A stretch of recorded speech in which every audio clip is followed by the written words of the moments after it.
And there are even a few who say that it's true that communism is an evil system, but it permits us to make economic progress. Lass sie nach Berlin kommen. Let them come to Berlin.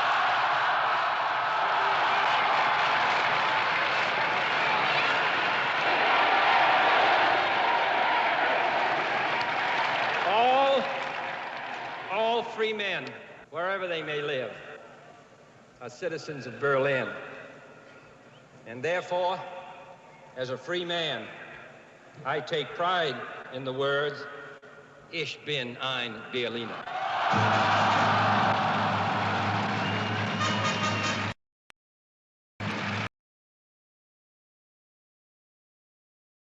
So, are you ready? 2017 with Suicidal.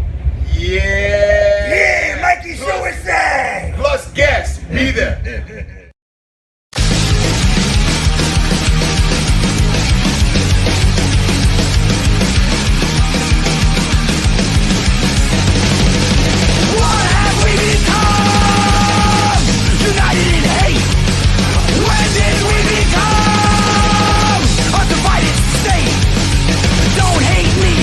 I'm not like you, don't hate me, it's just a point of view.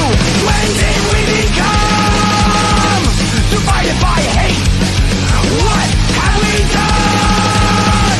Divided state, don't hate me, because I'm not like you. Come on now. I am your host for the day. My name is Drew Stone, and this is the New York Hardcore Chronicles Live. What's going on, everybody? Hope you enjoyed that beginning. I muffed it up a little bit, but I'm a big fan of Berlin, Germany. And we're going to talk about that today. Berlin, Germany and New York City have a lot in common. We're like connected. These two cities are connected. What's happening, Marc, up in Canada? What do you say? What's going on, Clinton, Norway? Come on now. How about Leeds, John? What's going on? Good to see everybody. What's up, Governor? Yeah, man. Looking forward to the show on Sunday. Joe Frank, what do you say, man? Good, good. What's that? Watching West Ham, huh? Beat Brighton. Here we go. Yeah, we're going to talk a little soccer, a little soccer talk today. It's going to go down. There'll be a little bit of oi, oi, oi. What's up, Hags? What do you say, man? What do you say? Good. It's all good. Wednesday. Here we go. What's up with you, bro? Hey, what's going on? Hey. Hey. Hey. I'm in Corona Park right now, across from work. Come on now. And I was going to stand in front of something, but it looks like they're still working on it. Well, we're gonna do photo of the day, right? Yeah, so okay. I guess I caught it before it was all ready to go. All right. Here it is. Very bizarre photo of the day. Here we go. Boom. What is this? What is this? Kind of weird.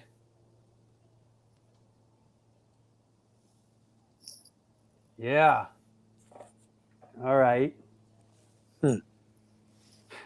Whatever it is, it's pretty horrible. I stumbled on it this morning as I was walking to work. It wasn't here yesterday. Oh, they just put it in. They just put it in today. Yeah, and in fact, as I'm standing here, they've returned to the scene of the crime, and it looks like they're adding to it. So I think I caught it before they were ready to present it to the world. So sorry, guys. Yeah. Is it Satan's? Is it Stalin's boombox? That's a great band name. Is it Vanilla? That's a good one. I should put that down, right? Stalin's boombox. Stalin's boombox. I like that. Yo, we're Stalin's boombox. I got to write that down. And write down the miscreants. That was another good one. Is it Banksy? Is it Hogan's Heroes? Is it let's hold on. Here's another one. Man, these are brutal. Here you go. Here you go. Here you go. Here you go. Here you go. Here you go, yo. All right. Ah, there we go. Man, they butchered this guy, bro. Yep. Wow. Is it a baby's arm holding an apple? Good one. That's good. Oh, no. All right. I can't unsee that. Tell us what this is, bro. Well, is it LL Cool J? Is it LL Cool J? It's an LL Cool J statue. Yeah, I was never aware of his connection to Corona Park. I know he was farmers. I know he spoke a lot about farmers. I know he had. Where that at? Jamaica, Queens. See, there you go. That's the back of the statue right there. And like I said, this just popped up today with no fanfare. So I'm wondering if once they finish it, then maybe they'll have a little bit of a thing for it. But this looks like more like an art believe piece. Me, I like it loud. I'm a hip hop gangster and my name is Todd. When I walk down the beat, when I walk down the street to the hardcore beat, my JVC vibrates the concrete. Well, the cool thing is the cassette is actually in there. Oh, yeah. Wait, you sent me a picture of that, right? Yeah. It's like in the front of it. It's pretty cool. Like whoever did this, it's interesting. Huh. Let's see. Oh, the cassette is in there? Yeah, you could see it. It's the radio album. Huh. Can't live without my radio. You know I can't live without my radio. Rock the bells. Gun, gun, gun, gun. Yo. Not mad. I'm not mad at LL's this record. Nah, definitely not. And here it is. Here it is. It says GOAT on the back, which I love, you know. Yeah, there it is. There it is. I can't live without my radio. You can't dance. Dear Yvette. Dear Yvette. Dear Yvette. I can give you more. And dangerous. Yeah. He's one of the legends of the old days, you know, for sure. I know, but man, I don't know, man. If they it's a nice gesture, but if they did that to me, I'd be like, yo, really? Well, I'm wondering if is it something they did guerrilla style, or is there an occasion? Because I literally, like, I walk by every morning and suddenly it was there. So it's in Corona Park, right? Yeah, right here. It's right in front of the U.S. Open by the Chase Center. Nah, that wouldn't just get thrown in there. Is somebody over there right now? Yeah, a couple of people are like, they're fixing the speaker or something. Let's see if we can see what's going on here. Man on the street. Here we go, look.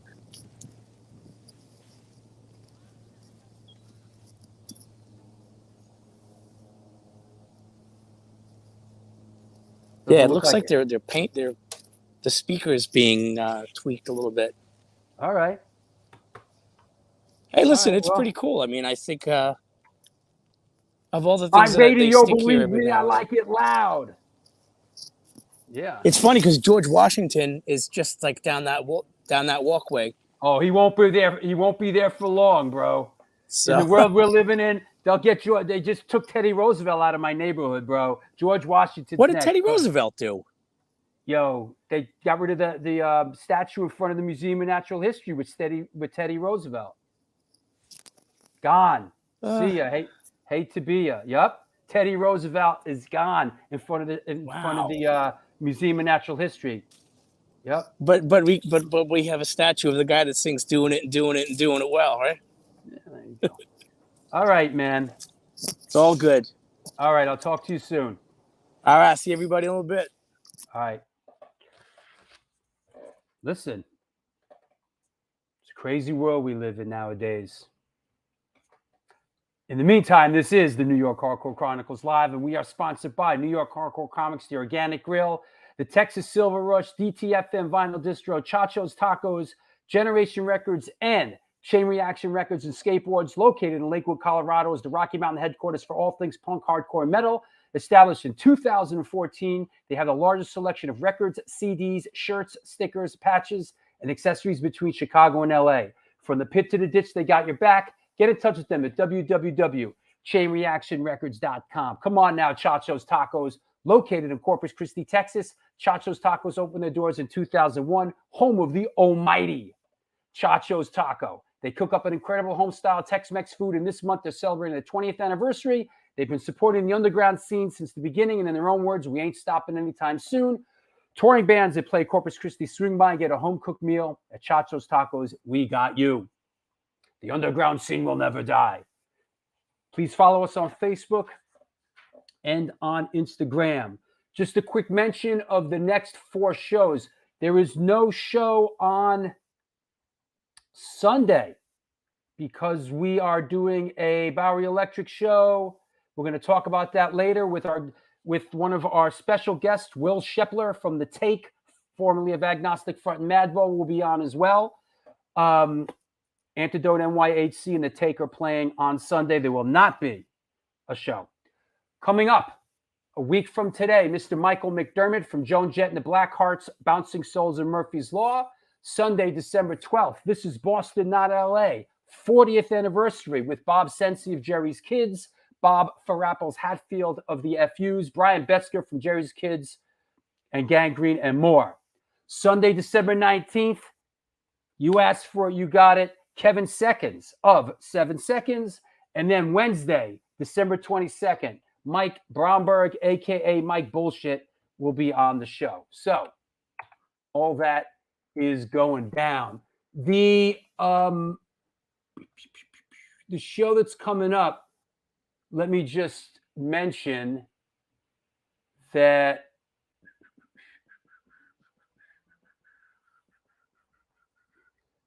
hold on. Vinny Stigma's birthday bash. Frankie Too Far is DJing. It's free. It's a matinee. It's all ages. It's Vinny Stigma's birthday bash with The Take, Antidote, NYHC, celebrating the release of Scarred, Enziguri, Non-Residents, and Fire is Murder. That's happening this Sunday in New York City. Don't be scared. Come on down. Sunday matinees are back on the Bowery. So that should be cool. Hey, Dominic, what's up, man? What do you say, Dom? How's Queens? Yep. Everybody else? Yeah, Teddy Roosevelt got canceled. Yep.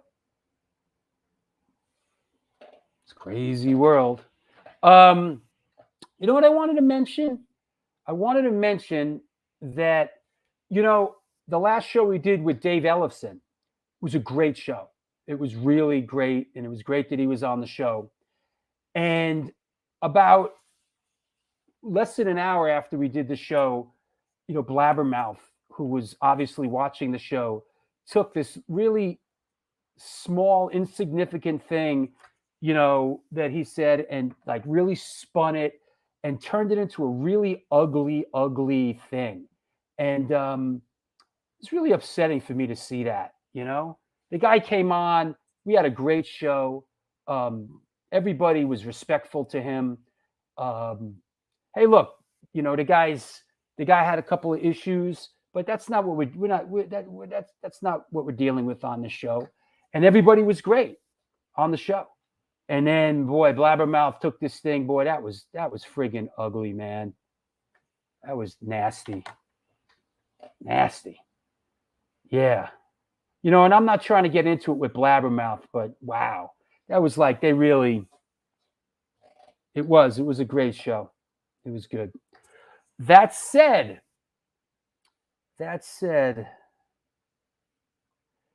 I tagged you when I saw the link to the art. Yeah, I know. It's, that sucks, man. I mean, and not one single comment of, hey, that was a good show, or wow, that was, really well. Nobody. It was just all this like nasty stuff, Sucks, man. The internet is, God. They shouldn't let everybody on the internet. You should have to be able to earn it. You know, be able to earn it on the internet. That said, let's bring our guest on. Let's chop it up. And yeah, so here we go. Today's guest is a German ex-musician and notorious music booking agent. His pioneering company, MAD, was instrumental to exposing New York hardcore to Europe in the 1990s and continues to this day.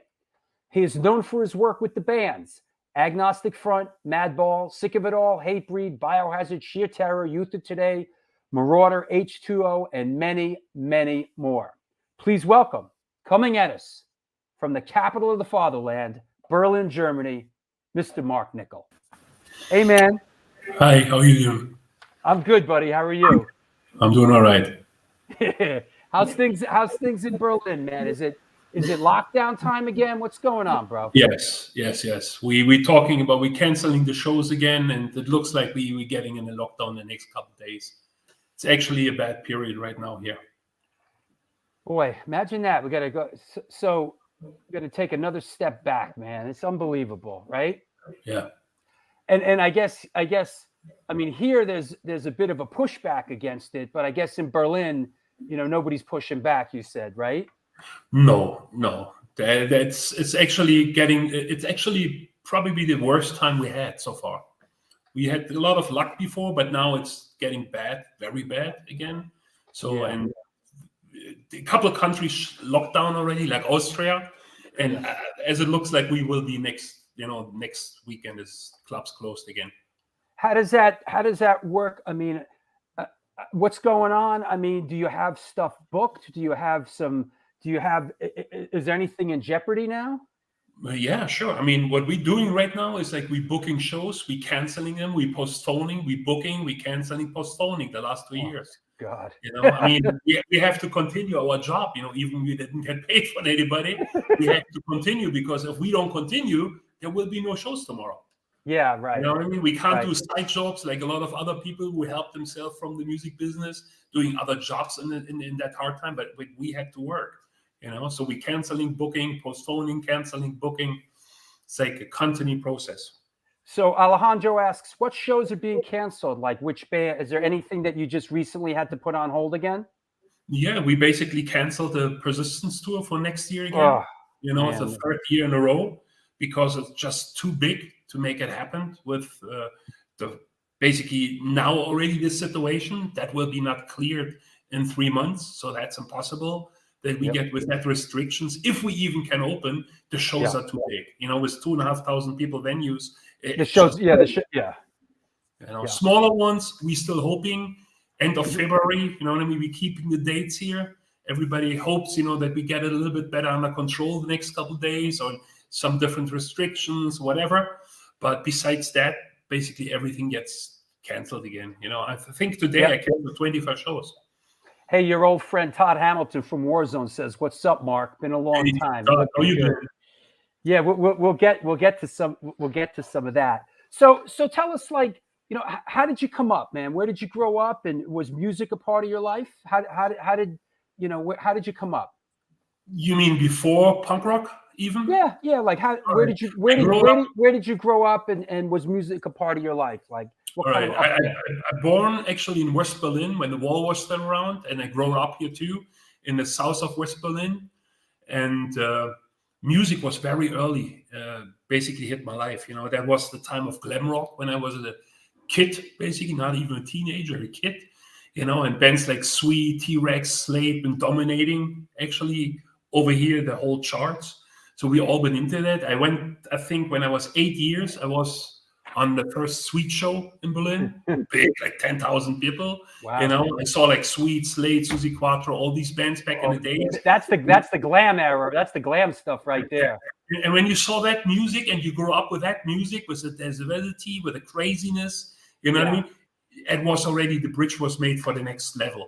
And the next level was basically punk. You know, that was the next hit over here. So basically from that music, you know what I mean?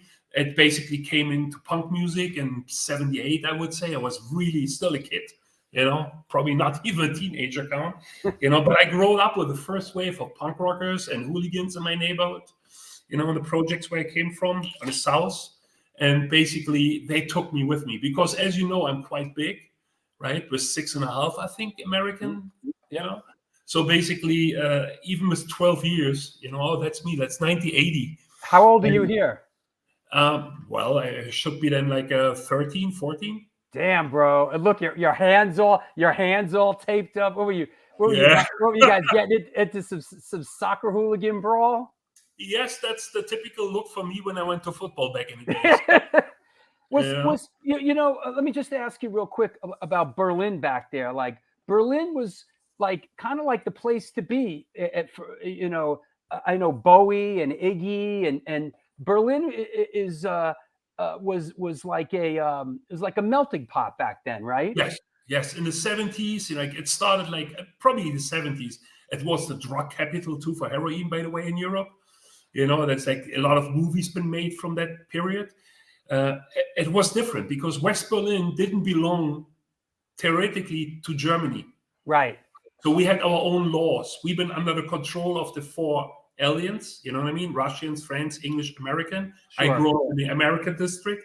Uh-huh. So, and we had another freedom. We've been a 24-hour city. I don't think anybody was 24 hours open at the time. Yeah. Everybody thinks about it. But we really, the bars, the nightlife, Berlin was known in the 20s already for it. And in the 70s, it was the peak.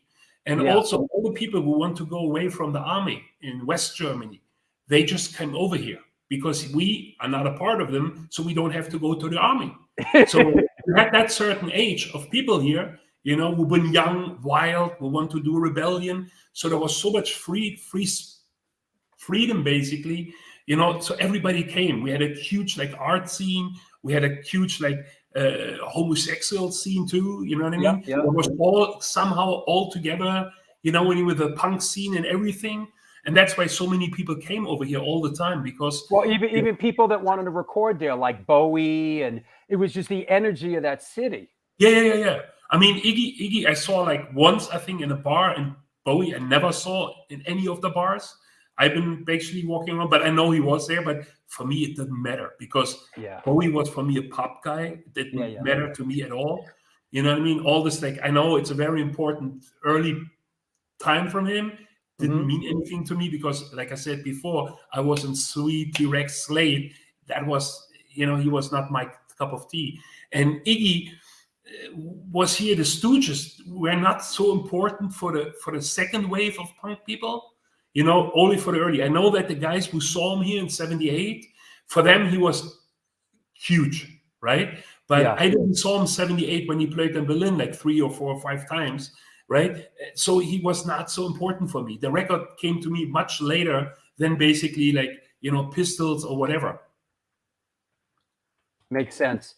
I got to shout out Andy from Cortex. Says, great to see you both tonight. So I want to shout out Andy from Cortex, who's Hi Andy, how you been? Yeah, and Cortex has been real good to me. My book is number 3 on the Cortex charts. My band is number 5. I know the Cortex chart is pretty flexible, but I'm honored to be a part of it. And it's the biggest distribution and store we have in Europe, I think. Yeah, it good for Andy, and thank you. Here's I like how Kevin says, no shit, you taped your hands to play soccer? No, his hands not taped to play soccer, bro. His hands are taped probably from an altercation with the other bunch of hooligans from the other team. So who was what I'm assuming what was your team back then? Berlin Hertha BSC. What is that? Hertha is a girl name. It's the only football team, I think, in the world who has a girl name. And BSC means Berlin Sports Club. I see. Yeah. But I have to put something right. That picture is from the time, but it is not the hurt or whatever. It's not from the hooligan fight. Okay. I remember I never had from football any problems like that. That's probably the days, of the early 1980, you had always the trouble with so many other people when you've been punk rock at the time. Yeah. You know, Well, from 1980, yeah, in Berlin, I would think so. right-wing people, we got like, you know, kind of like they're called Bürgerwehr. That was like redneck people from the bar corners who tried to clean the streets of the dirt, and they're attacking punks. You know what I mean? So you always, it was a rough time in 1980. Who were the first, let's call them punk bands that resonated for you, that really spoke to you? Well, it was like Sex Pistols, Clash, The Damned, and well, even bands like 999, Angelic Upstead, UK Subs, like that kind of like genre. Yeah. They hit me. When I got the Pistols record, you know, I was so young, you know what I mean? And the neighbor gave it to me. He said, take it. And I was listening the whole night, back and forwards. You know what I mean? I cut my hair with a scissor in the night, and I was a punk at the next morning. Yeah. It You happened. It happened. I know. What was the first, like, I mean, and we're talking in broad terms here, of course, but what was the first like punk show that you actually saw? Like, was there a punk scene in Berlin in 1980? Yeah, there was a punk scene. I mean, it was actually before, right? Because I went to the first shows in 79, punk rock style. But there was like in 78, 79, I was a little bit too young to be in the clubs in 78, right? I was once in a while there sneaking in with the big guys, but I was there maybe like for an hour, so I can't talk about the first punk clubs. But that was like a kind of like 200 people, 250, maybe 300 people as a core, right? The first punk show who was here, who counted for most of the people, was the Vibrators. And it kicked off with them. But my first show, what I saw, basically, to be honest, I can't remember right now, because there was just an entertainment. It could be Punishment of Luxury, maybe in Kino. There was an English punk band at that time, quite famous. You know, the first big one, like proper big one, because there was a lot of small ones, Berlin bands as well. But the proper big one, I had to mention, maybe was like over 1,000 people capacity, was Clash, 79, I think, winter of 79. Wow. Or maybe 80. I'm not sure right now. Man, I wish I saw the Clash in 1979, man. They got a beat down. Yeah? They got beat down, yeah. The whole band? Yeah. The day before in Hamburg, they actually attacked them, and they smashed the whole stage. And in Berlin, they played under police control. That means they called basically the cops, you know what I mean, to basically be protected for their own fans. We had to go through the cops. Why beat the Clash down? What's the point of that? Because of London Calling, the record. See, in America, I know Clash is magic. For us, in that time, they sold us out. And what was kind of like typical for the early wave bands, that they basically told the next generation, punk is dead. You know what I mean? Grow up. You come too late. You know, that kind of attitude. And that was a little bit, they did it before an interview. So I think in Hamburg, it clashed massive. And we've been always good in shape with the Hamburg guys. You know what I mean? So there was a little bit like issue. Over here in Berlin, it was quiet. They only played, if I remember, almost the old songs. And they played only like 3-4 new tracks. You know, so that was great. Everybody was so happy to see them anyway. So that was a peaceful night inside the venue. But outside, there was a lot of tension, you know, and the day going to the venue, because you didn't know, you know, there was so much rumors. I mean, there was no internet. So there was only like, hey, they beat them down in Hamburg because, you know what I mean? Whatever. Right. So that kind of conversation. It's not the only band that happened. You know, there was a lot of that time, you know. A lot of people thought, you know, the band's been owned. You know what I mean? It's like the band changing their style, bringing these messages, people getting pissed off. Quick over here. Yeah, it makes sense. As far as being part of the Berlin kind of hooligan crew, I'm just wondering, like, who were the big rivalries? Like, who was like your arch? Who was the Berlin arch enemy? Everybody. Right on. And that was quite easy, because see, you can't mix up the days from back in the days to these days. Hooliganism, first of all, the name was not there at that time. Yeah. And even the name Ultras was not existing. So what it was that, as you know from the British music scene, punk rock and football in Europe was always very close. Yeah. Right. So at that time, when I grew up, I went to the games, And there was the first like AC/DC, you know, kind of like rockers, like the punk rockers, you know, a lot of punk rockers been by that team, you know, the whole first row. And so that was pretty much stigma for Berlin. So when you went to the other soccer stadiums, you met like the typical rednecks. And then people marching in with spike hair, leather jackets, anarchy symbols, ghetto blaster with Sex Pistols. For them, it was like, fuck these people, right? But the problem was we've been just better. It's that, you know what? It sounds for a young man. It sounds like actually that is a sentence from Millwall, not from us. No one likes us. You know, I gotta say, it sounds for a young man. It sounds like a great adventure. You know, it was. It For sounds me, like a lot adventure. of fun, man. You have to top it because see, the craziness now comes. You have to understand. We've been Berlin, West Berlin, surrounded by the old wall. Yeah. We have two transport systems. We had the subway, the typical subway in West Berlin, and we had the S-Bahn. What is for you maybe like the overland subway kind of like, but that was owned by the East German government. Still two lines when running through West Berlin to get our money. It was forbidden for East Germans to get on the train, so only us can drive there. But it was also forbidden for the West German police or army to get on the train because it is East German territory. Right. What that means is like we could go on there every time we've been in a trouble with the police. You just run in there, just jump on the train, and you're gone. They can't follow you. Make you a run to the train. You come out again. You know what I mean? That's great.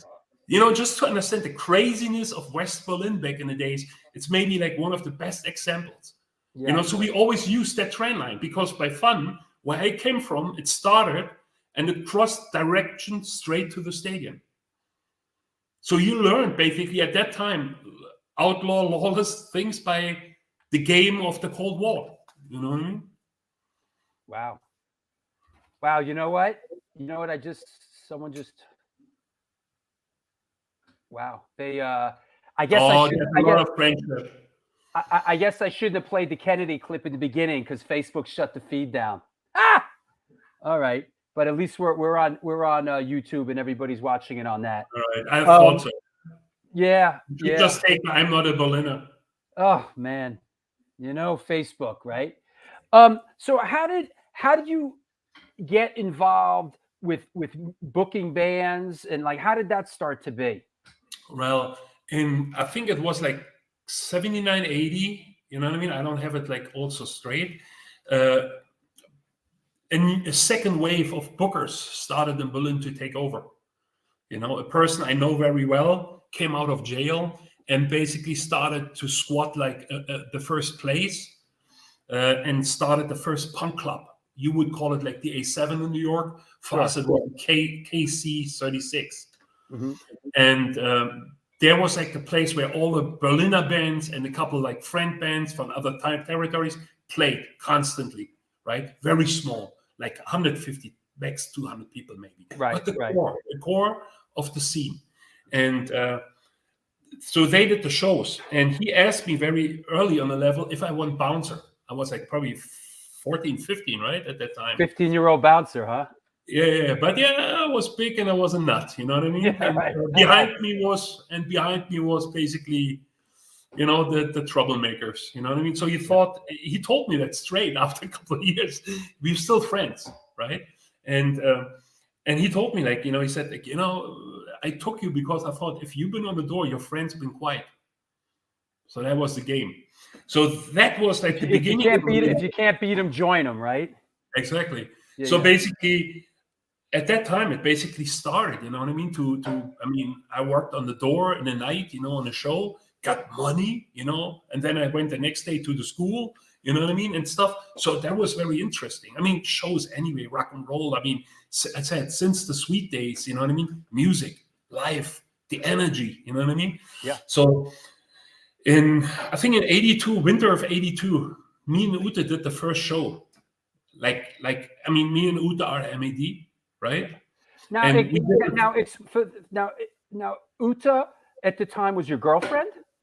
Yes. Right. So explain how Uta fit into this, because you two started MAD, and she is still your partner in MAD. She came from the neighborhood where I came from too. You know, and we took her out in our crew basically, and she was just a part member as everybody else, you know, as it is, you know, you grow into all the crew people, you know, and we got together as boyfriend, you know, and girlfriend basically as a couple, and we had always the energy. At that time it was a little bit slowing down, right? So we just decided, you know, to do like, basically it was like a New Eve party show. You know, we just say, hey, let's do something, you know, and we did it, and it worked out well. Everything was great. Everybody helped. It was beautiful. And that was like actually a start for us to actually getting deeper and deeper and deeper in the business, because people asked us. We've been traveling around the world, you know, all over, also Europe. So we had a lot of contacts. We know the people, you know, from all over. And, you know, I guess I have to say that also it's good to have a female in the mix. You know, it's not just. Don't kid yourself. When we talk about the early 80s, not sure about New York right now, but over here in Europe, the girls did it. Yeah. Almost every person involved, like in booking agents or whatever, there was always a female or even a couple. Yeah. It was always a combination. A lot of them was actually them. They've been, you know, we've been too busy to be busy. You know what I mean? Most of the guys talking big or whatever, you know what I mean? Being in bands and whatever. The girls would organize that in all forms, like in fanzines, on shows and whatever.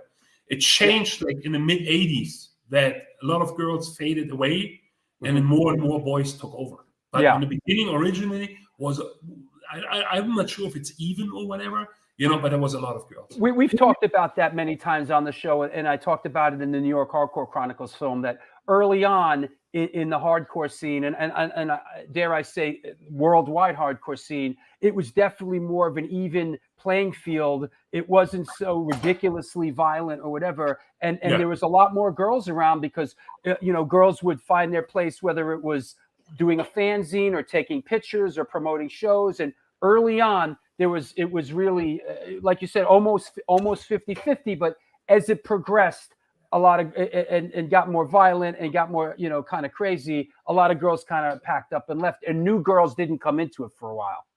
Yeah, or didn't have the chance. Yeah, right.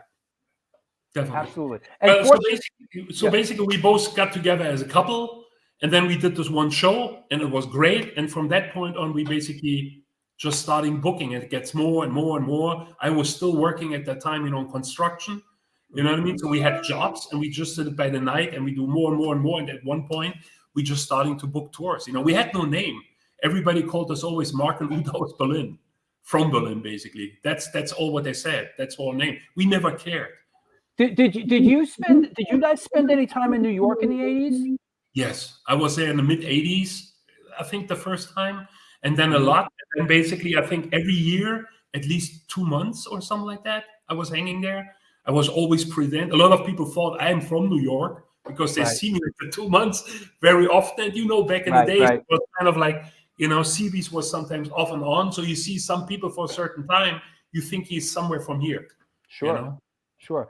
Now, you said you had a friend initially that you sort of connected with that brought Black Flag over there and Bad Brains. Is that right? Yeah. Karl Walterbach is his name. And he started the club, what I mentioned before. He started to do all the shows. He started to organize the subculture, what was before not really there, the first DIY scene. And he started a label, what is till now the biggest German punk band label, not existing anymore, but the releases he did back in the days, he did with so much effort that it's still the #1 record for that kind of genre. And when he find like, that is a one way, because it got too much dividing and there was no future really. He brought over, like, on his label, GBH, Test Tube Babies, the second wave of English punk. Sure. And at that time, they're all starting to try to be a little bit more metal, like Discharge, all these Discharge, and all that. So that was Exploited, One Way System, right? Yeah. And that was the time when we recognized over here, like 80, 81, 82, we recognized in America, there's something new going on. You know, the punk rock there, or basically was DOA record. I think everybody starts talking about hardcore as a music genre. He flowed over, and he brought over through his label, basically Black Flag, Husker Du, Government Issue, The Meatmen, all these kind of early wave bands, Misfits. They've been all on his label, and he wanted always to bring Bad Brains as well. And that didn't work somehow, but what he did was the first tour, I think it was 83. He brought Bad Brains over. He brought before like Black Flag. So that was going on. But at that time, as you know, these bands all fall apart as well. They try to be arty, mainstream, metal, whatever, you know. Yeah. So he went into metal. And he started, you know, to do the biggest German metal wave ever. You know, with Creator, Halloween, all these kind of bands. He was in America too, wanted to sign Metallica and Slayer, but they denied it because he was a German label and they want to sign to an American. Whatever. But that was a good way to go for him, because those bands really had really broke out in Europe around. It made him one of the biggest metal labels, you know. And he's a really advisor for people like till now maybe. So musically for Germany or Europe, he's one of the key person. I'm still in contact with him. We're still talking, you know, political. We're still on the same page. And so there's a lot of things. But he was definitely somebody, you know, you can look to, and he said, like, what he does is great. But when he left, he kept the gap. And somehow it continued, right? And it continued all right. But we all thought, you know what? This philosophy we have here doesn't work. This DIY thing goes a little bit in one way. Every band we have changed the music style and leaves, or they're breaking up because they can't afford it. Yeah. So at that time in 83, I think 84, the individual of punk rock, the philosophy was not so important anymore. It was all about music now. Everything was music. The whole network was music. The whole communication of the network was just music. And that means we had to make sure that the bands who are playing the music will survive, will continue, have a possibility to survive. So we thought, if we can somehow walk on the edge and build up a network, what makes sure that the promoter, the people who go to the shows, and the bands can all somehow work together, that the bands make a living out of it, because it is their job. It was not like weekend shows. They had to do tours all over the world. Sure. What inspired you initially to start trying to pull New York hardcore bands over? Because you were really you were the first one that really brought over all the New York hardcore bands. Yeah, we started the wave, so to say. Yeah, you did. Well, I mean, that's funny, because on the beginning, I was always in Frisco, Los Angeles as well, with the guys from Maximum Rock and Roll who all hated New York, right? But I was those Max, they hated New York, and they beefed with Agnostic Front, and they thought we were just, you know, the whole thing was just, you know, they hated us, man. Yeah, but it was funny because when I was there, I was walking always around with the New York shirts, Agnostic Front, and it was okay for them, you know what I mean? Mm-hmm. But anyway, so we had the contact there, you know what I mean? I spoke with a lot of bands there, but somehow with all these young bands also around Gilman Street and whatever, I had the feeling this is not us. That's, you know, and there was already a bridge for this, let's say, Maximum Rock and Roll connected bands, or DC, for example, the Discord. Mm-hmm. They had a good connection, and we did all the shows for Fugazi in Berlin, or these kind of bands, you know what I mean? So there were, but the stuff we've been listening to, what was New York hardcore, Bad Brains, Nihilistics, and whatever, that was a little bit before, you know, the Agnostic Front and everybody came to, to our ears. So we said, like, that's the music. So when I was over there in New York the first time, it was just so impressive. Over here, we've been a little bit standing still, you know, between chairs. We lost our own identity in Europe between the English punk rock and the American hardcore. And somehow in between, you know what I mean, the music, whatever, there was no bands. If you look on the map, there's nothing. So when I was in New York, you know what I mean, there was this whole explosion of New York hardcore bands. I mean, Call for Alarm, Antidote, you know, like Agnostic Front. Like for me, Nihilistics was important. It was an exciting time, and it was an exciting, vibrant music, time. everything. Yeah. I walked, you know, first time I walked like straight into the Tompkins Square Park because I read once in the Mexican rock and roll. That's where the punks meeting in New York. So I came there, you know, with my map. My English was not as good. You know, I just walked in the Tompkins Square Park and everybody was hanging there. The first guy, you know, run into me was Frenchy the Skin. He was so nice immediately, you know, took me as a brother kind of. And I mean, we both met, you know, from the other side of the world. And that's how everybody there treated me right away.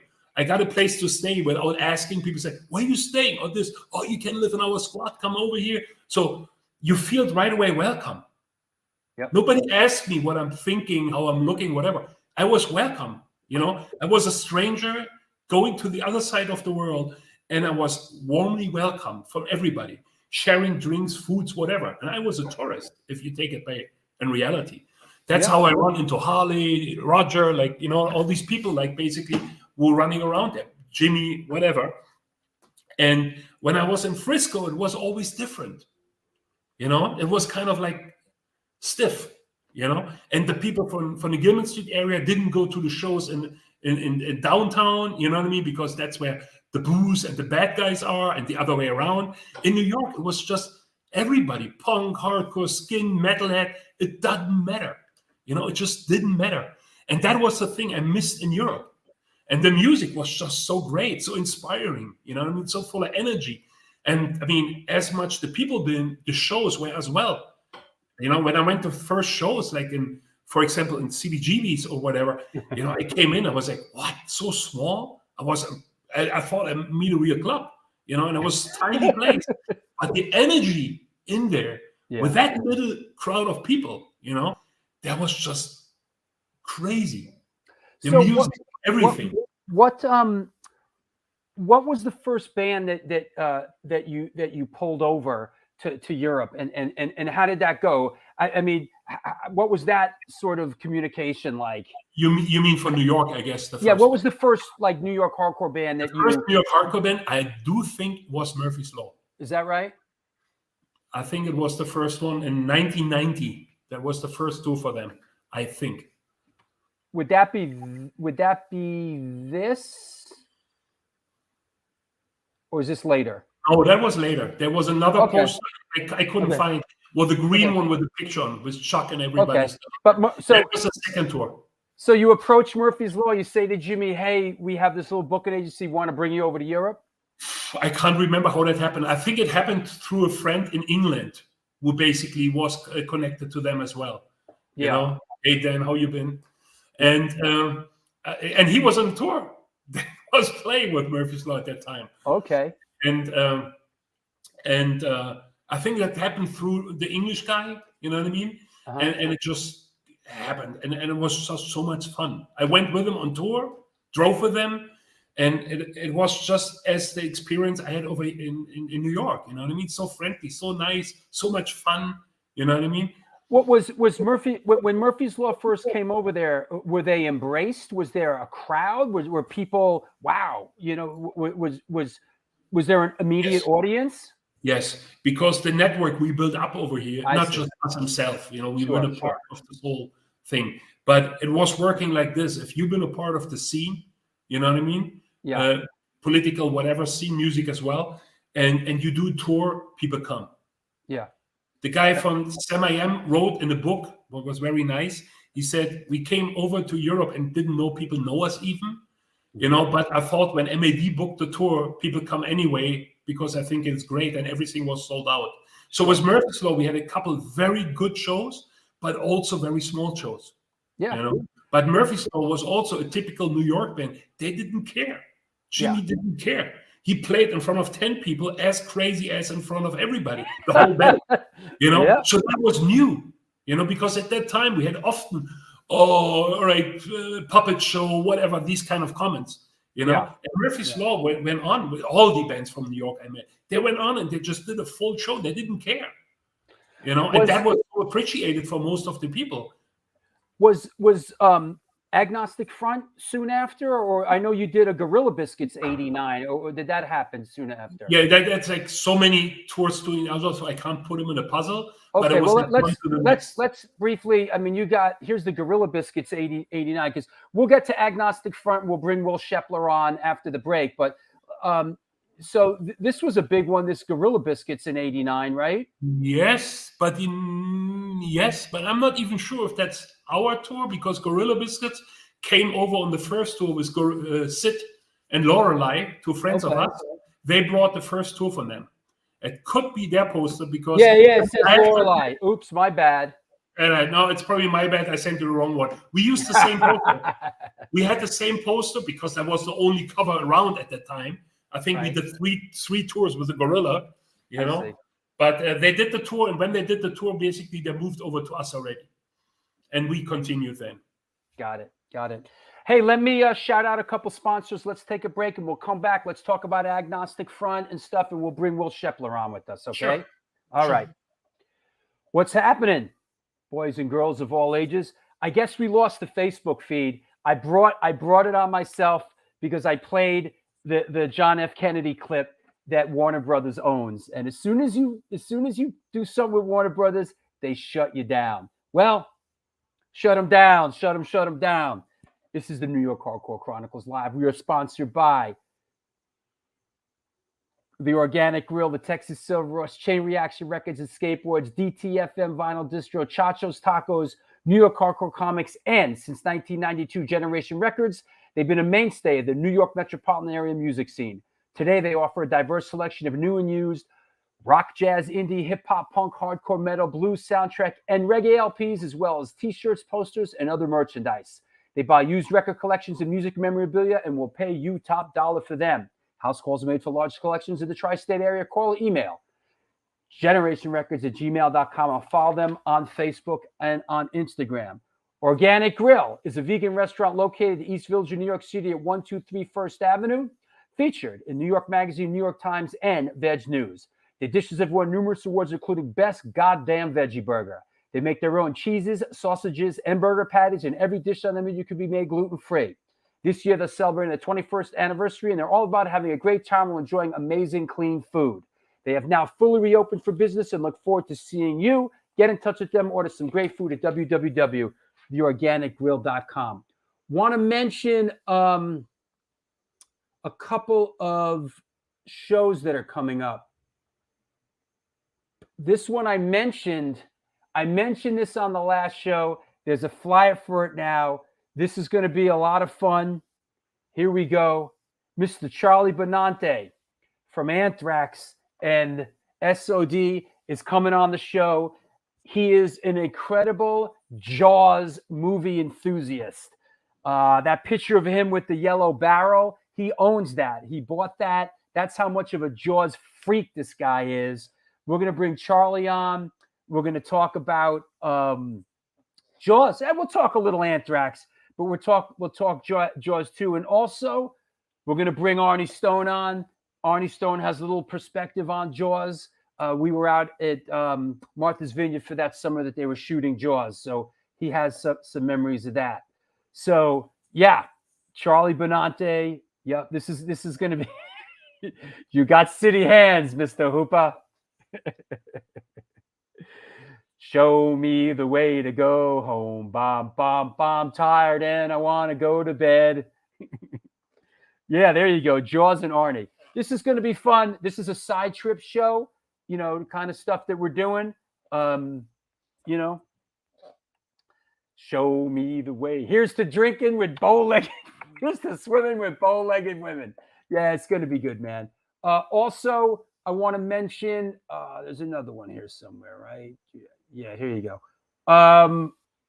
Oh, come on now. The big holiday show on Sunday, December 26th, the day after Christmas. I am co-hosting the show. It is a mashup show. Spoken Word Podcast, Hoya the Destroyer. Me and him, we're going to bring on all kinds of guests. We're going to have a hoot. This is going to be great. This is going to be great. So that's Sunday, December 26th. Can you believe it? It's December 1st. December 1st already. Want to mention we're having a holiday get-together on September 18th. The New York Hardcore Chronicles Live, co-hosted along with Women in the Pit, down at Generation Records. It's a free event. Organic Grill is providing food, and I'm going to have the second printing of the New York Hardcore Chronicles Volume 1, 1980 to 1989. Scott Helland, who was a guest on the show, is going to be performing. I know there are people asking about the book. The pre-sale is up now at www.stonefilmsnyc.com. It is $24.95. They are all numbered and signed by the author, myself. It ships December 18th. There it is. People have been wondering about the book. Go and buy it. Yes, Kevin Haggerty, we don't need to get into it now. The shark attacks happened at Matawan Creek. That is a myth. That didn't happen. That is bullshit. Yeah, I know. It's a crazy story. Shark swam up the creek and attacked a bunch of people. Best book ever. Thank you. The book is incredible. Thank you. There it is. For those that don't have it, it's easy. www.stonefilmsnyc.com. Order it. I'll sign it. I'll sign it and write something news. Write something nice for you. All right. There you go. Think I covered that. Yeah. Come on down to the Generation Records event. It's going to be good. Yeah, let's not go deep. Let's not get into the Jaws thing. Let's not get into the Jaws thing now. We're going to have plenty of time to talk about it. But yeah, feel free to go buy the book. That said, let's bring our guest back on and let's continue in our quest. Hey, man. So at what point does Agnostic Front come over, and what was the impetus for that? Well, like I said before, it was kind of like a puzzle, right? There was one band to the next coming. Yeah. Agnostic Front was one of them. I think it was 1992. I think there's a poster from that time. You know, and from that point on, basically every year, sometimes twice a year. Would that be, let's see, wait, I got a couple of them here. Maybe One Voice. Would that be this flyer? This one, maybe? No, that was later. That was later? Yeah, that was not around. I think it was, maybe there was a One Voice poster from the record, Okay. the jail. Yeah, I don't have that. I don't have that one. Oh, sorry. But that's okay. But hey, while we're at it, let's bring our friend Will Shepler on the show, currently of The Take, formerly of Agnostic Front. And what's up, Willie? Hey, how's it Hey, going? Will. Mark, good to see you, my friend. Good to see you too. Good to see Buddy. you too, Drew. What do you say, Will? Are you excited about we're playing together on Sunday? I know, yeah, I'm excited, man. I got to go practice in a little bit. So. Yeah, you don't need, It's been a while. you don't need to practice. Is that why Scott was freaking out about a sound check? Because that's going to be your practice? Yeah, absolutely. He's like, no sound check. Fuck that. Yeah, I'm yeah. like, whoa. Punk rock, man. It's gonna be fun. We'll make it. That's funny, man. You know what, Mark? You guys are talking about the first Agnostic Front tour that we did with MAD. Yeah. Well, I guess the first tour we did in Europe was 1990. It was with a different booking agent over there. Yeah. And it wasn't exactly successful. You probably heard a lot of stories. Roger got deported halfway through the tour, but so then our second tour we did was with MAD, and it was like night and day. And this is kind of this is a photo from that tour. I should have sent it to you. Yeah, let's see. Hold it up. This is our first tour bus. Can you see that? Oh, the Colonel. Oh wow, look at that. Look at that. And there's Mark standing in front of the bus. Oh wow. Because that bus we call it Elvis's bus. And we had to start it in gear. We had to actually get 10 guys pushing it down the street. Oh my God. That was probably one of those pictures from one of those startups. The Colonel. And then we had a bus driver we called the Colonel because it was Elvis's bus, right? The Colonel. Yeah. But that was a lot of fun, man. That was actually the beginning of the first bands in our genre trying to be on Nightliners. Even the guys from the thing with the club, there have been people from the scene. They bought the bus and they tried to basically build it up. At that time, everybody was on a van. That was kind of like that was our first time we stepped up from a van, you know. And did you sleep? You slept on there, Will? Oh yeah, there was bunks on there. I don't remember how many. It was like a 1950s bus, you know, retrofitted. And that on that bus, I'm assuming it was you, Craig, Maddie, Stigma, and Roger. Yeah, and I think Squirm was with us. Romero, one of the crew guys. Oh, was Rob Romero with us? He was my drum tech. And I think Squirm, wasn't Squirm on that tour? Or no, he didn't come to Europe. I don't remember. It was the little kid. That's 30 years ago, right? It was 92. Yeah. Hey, Will, did you see this picture I put up before of you with Frenchie and Stigma? Oh, that's a great one. Yeah. Isn't that great? Yeah, that's like right after a show on a stage. I can't remember. It was like Albany or something, or I don't know where. You want to hear a strange story about this photo, which I have in my possession? One day, I was walking around in the Lower East Side, and there was a photo face down on the sidewalk. I reached down to pick it up, and it was this photo. Wow, that's crazy. I found it in the street in the Lower East Side. I was like, "Holy shit!" Will, Frenchie, and Stigma, and kind of put it in my pocket and brought it home, and I've scanned it. I don't know who took it, where it was from, but I found it in the street of Lower East Side. Isn't that wild? I mean, I do remember that photo, and all I remember was after a show. It was right on the front of the stage. We were breaking down. Yeah, it kind of does look like CB's. Yeah. It looked like I was 16. Right. But I got to say, I don't know. I didn't hear your whole interview before. But it's an honor, man, to be on here with Marc. I don't think people realize how influential he is and what he's done for the scene, not just in Germany, all of Europe. I was like trying to think of somebody comparable in the United States, and there's really nobody, because we're talking about a whole continent. That they weren't the first promoters to bring bands. I mean, first booking agents to bring bands, but they really got it going. In the early 90s, and have kept it going to this day, stronger than ever.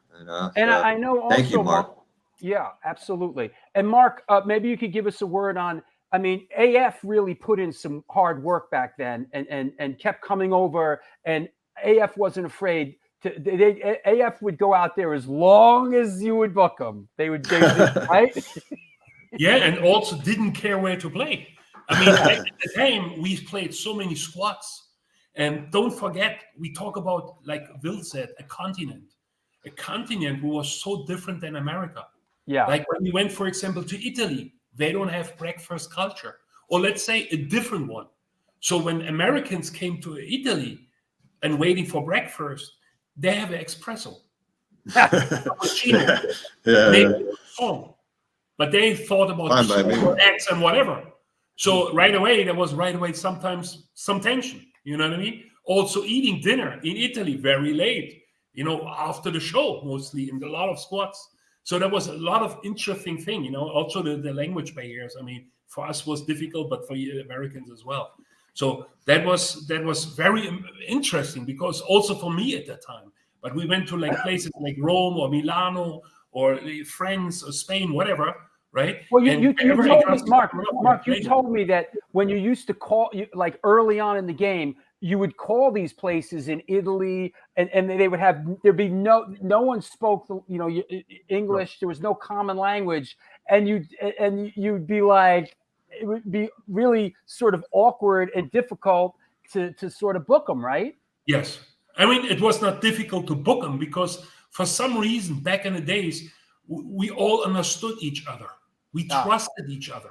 The bands came over here and trusted us. We set it up because we are like them. Same over here, like in Italy or France, the communication was kind of like the date, the band name, the money we want. Thank you.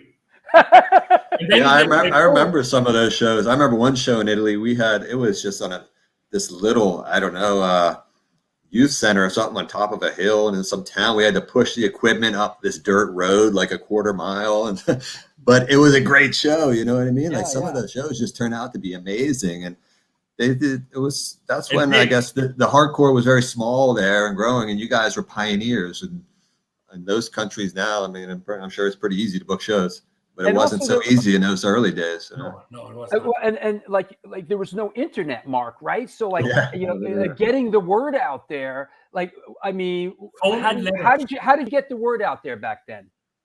Well, you call the promoter. I called, like, for example, in Italy, one of the famous places was in Bologna, in Isola.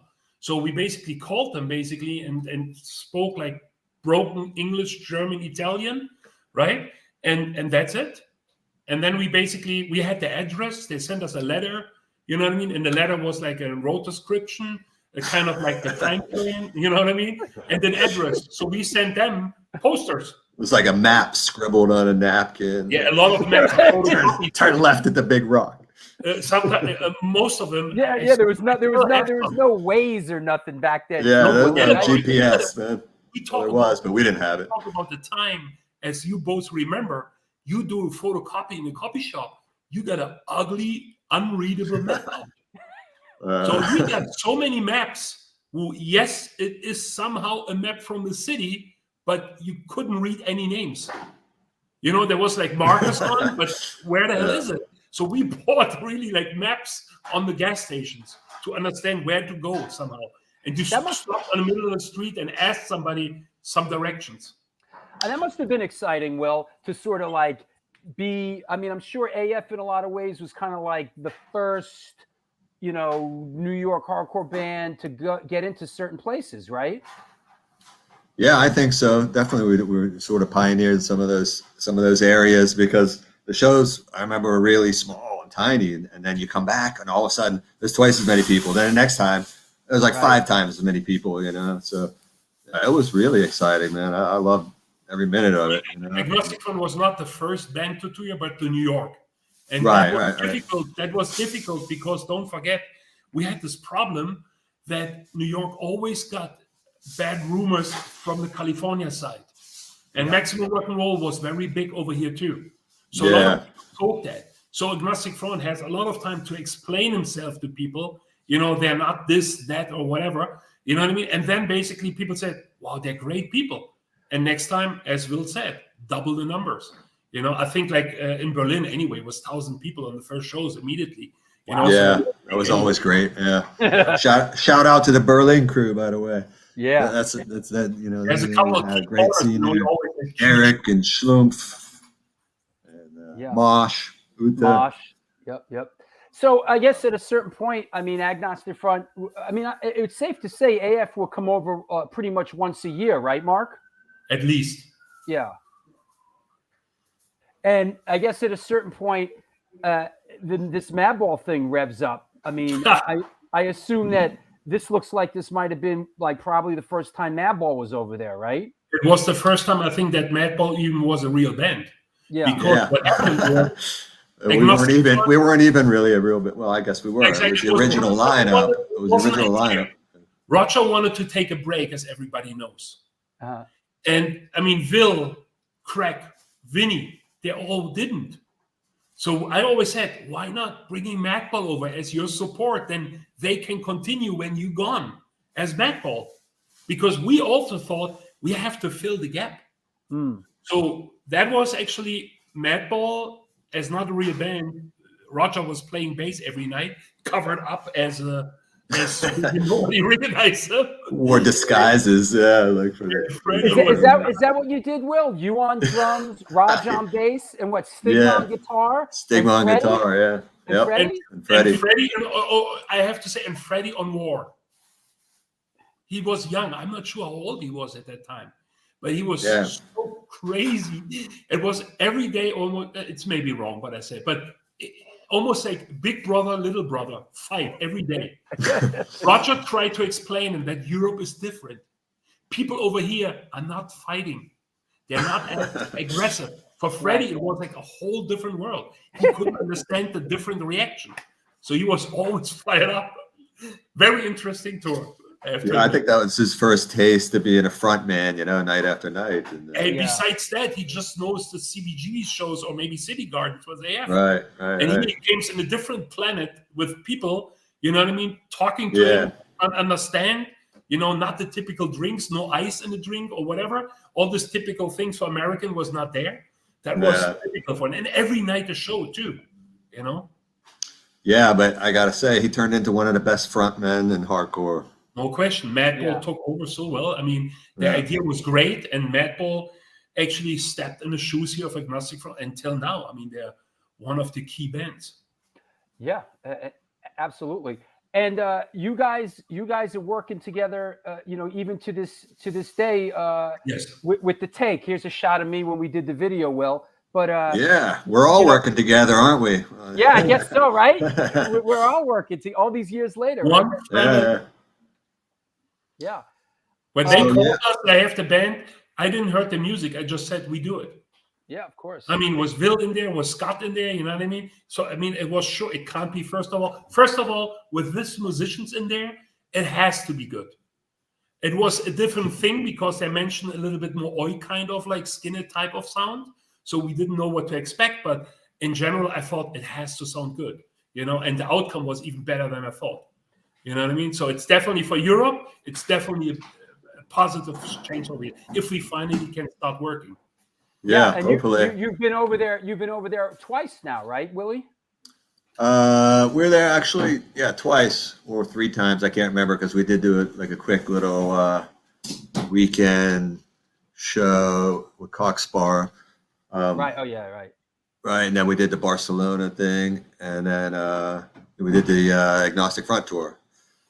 And all through MAD. I mean, we like when Scott and I were talking about this project, there was just no question who we were going to ask to get us some shows in Europe, and they've done a great job. They know kind of, like Marc said, it's kind of how do we fit in, we're sort of a different style. We kind of have sort of fit in with different genres, and they know all those genres and know the bands to put us with, And it seems like it definitely worked out. I mean, you guys really sort of stepped into it, and people love the band, and you guys are well on the way. And just a reminder to everybody out there, this Sunday, the Take is in New York City, playing a free show at the Bowery Electric.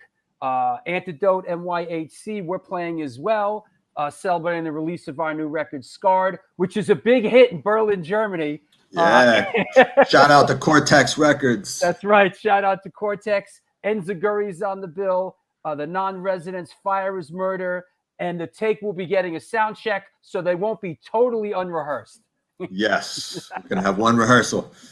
And it's Vinny Stigma's birthday back. Oh, yeah. I got to say. So come smoke a cigar with the godfather of hardcore. Yeah, that's that. And a glass of wine. Yeah, absolutely. No, it's gonna be great, Will. And I'm so excited to see you guys. And it's gonna be a lot of fun. Here we go. So talking about Europe, going back to that, MAD is doing a festival, Punk and Disorderly Festival in May. And I hope that's still going to happen, Marc. Right? So far, we're positive. And May is a warm time, you know what I mean? And usually in a warm time, everything was fine. So that's going to be a big festival. That's going to be a lot of fun. I mean, a ton of great bands. What date that is? It's around the 13th or something of May. End of May. I don't know the date. End of May. Anyhow, we'll post a bunch of stuff. Book your plane tickets now. Absolutely. COVID rate. It's still out. Hey, Willie, anybody you want to shout out? Thanks for coming on. And this weekend's going to be great. Everyone's really looking forward to seeing you. Anybody you want to shout out or thank?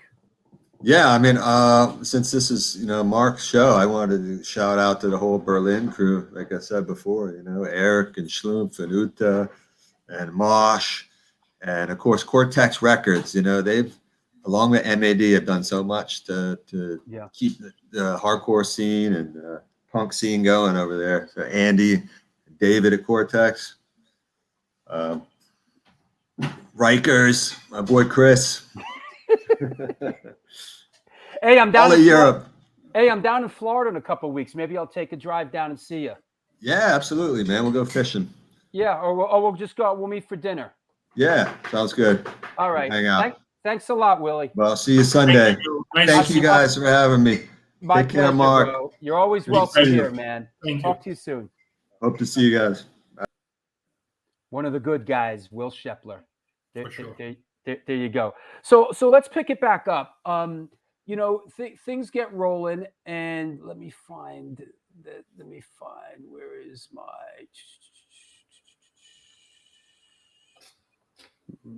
What happened to my cause for alarm? War zone. Here you go. So you start pulling over a bunch of New York hardcore bands, including Cause for Alarm and War Zone, Sheer Terror. I mean, this sort of becomes the norm for MAD, correct? We've been labeled for it, but we always had more bands and more styles to give. You know, but I mean, there was no doubt that music, these kind of people, was always very close to us. Now, I know that we discussed, like, early on, you guys kind of put together, in lack of a better term, these package tours, correct? Yes. Explain what the concept was, putting that together, why, and what was the first one? Because I have a couple of flyers.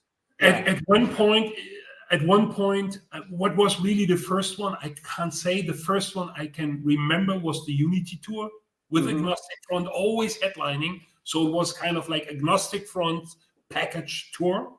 And the idea behind it was we had this problem that the scene was completely divided. Right? Agnostic Front was always the Unity band. That was always their part. And they always had here in Europe a big foot in the punk and skinhead scene, as well as hardcore anyway.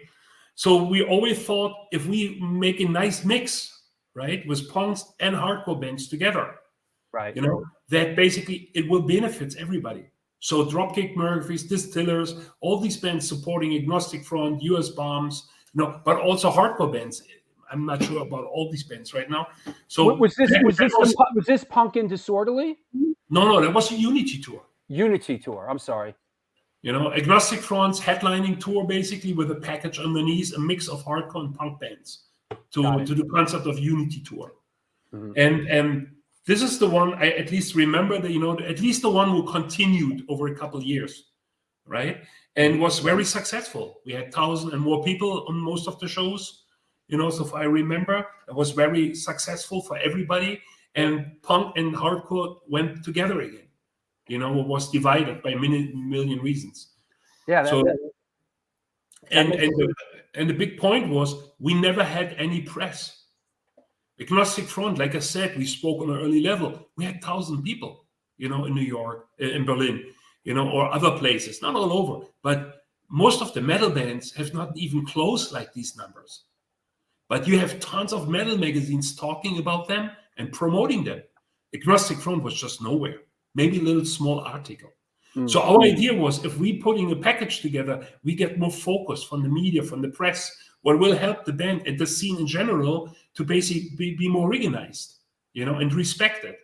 Right. That's a different tour. That's the Bad Boys. I know this is a different tour, but this is sort of the format that we're talking about, right? But that was our idea of mixing punk and rockabilly, kind of. That's punk cool. Rockabilly. That's why it caught my eye. This is a really cool. This is cool. You like the Devil?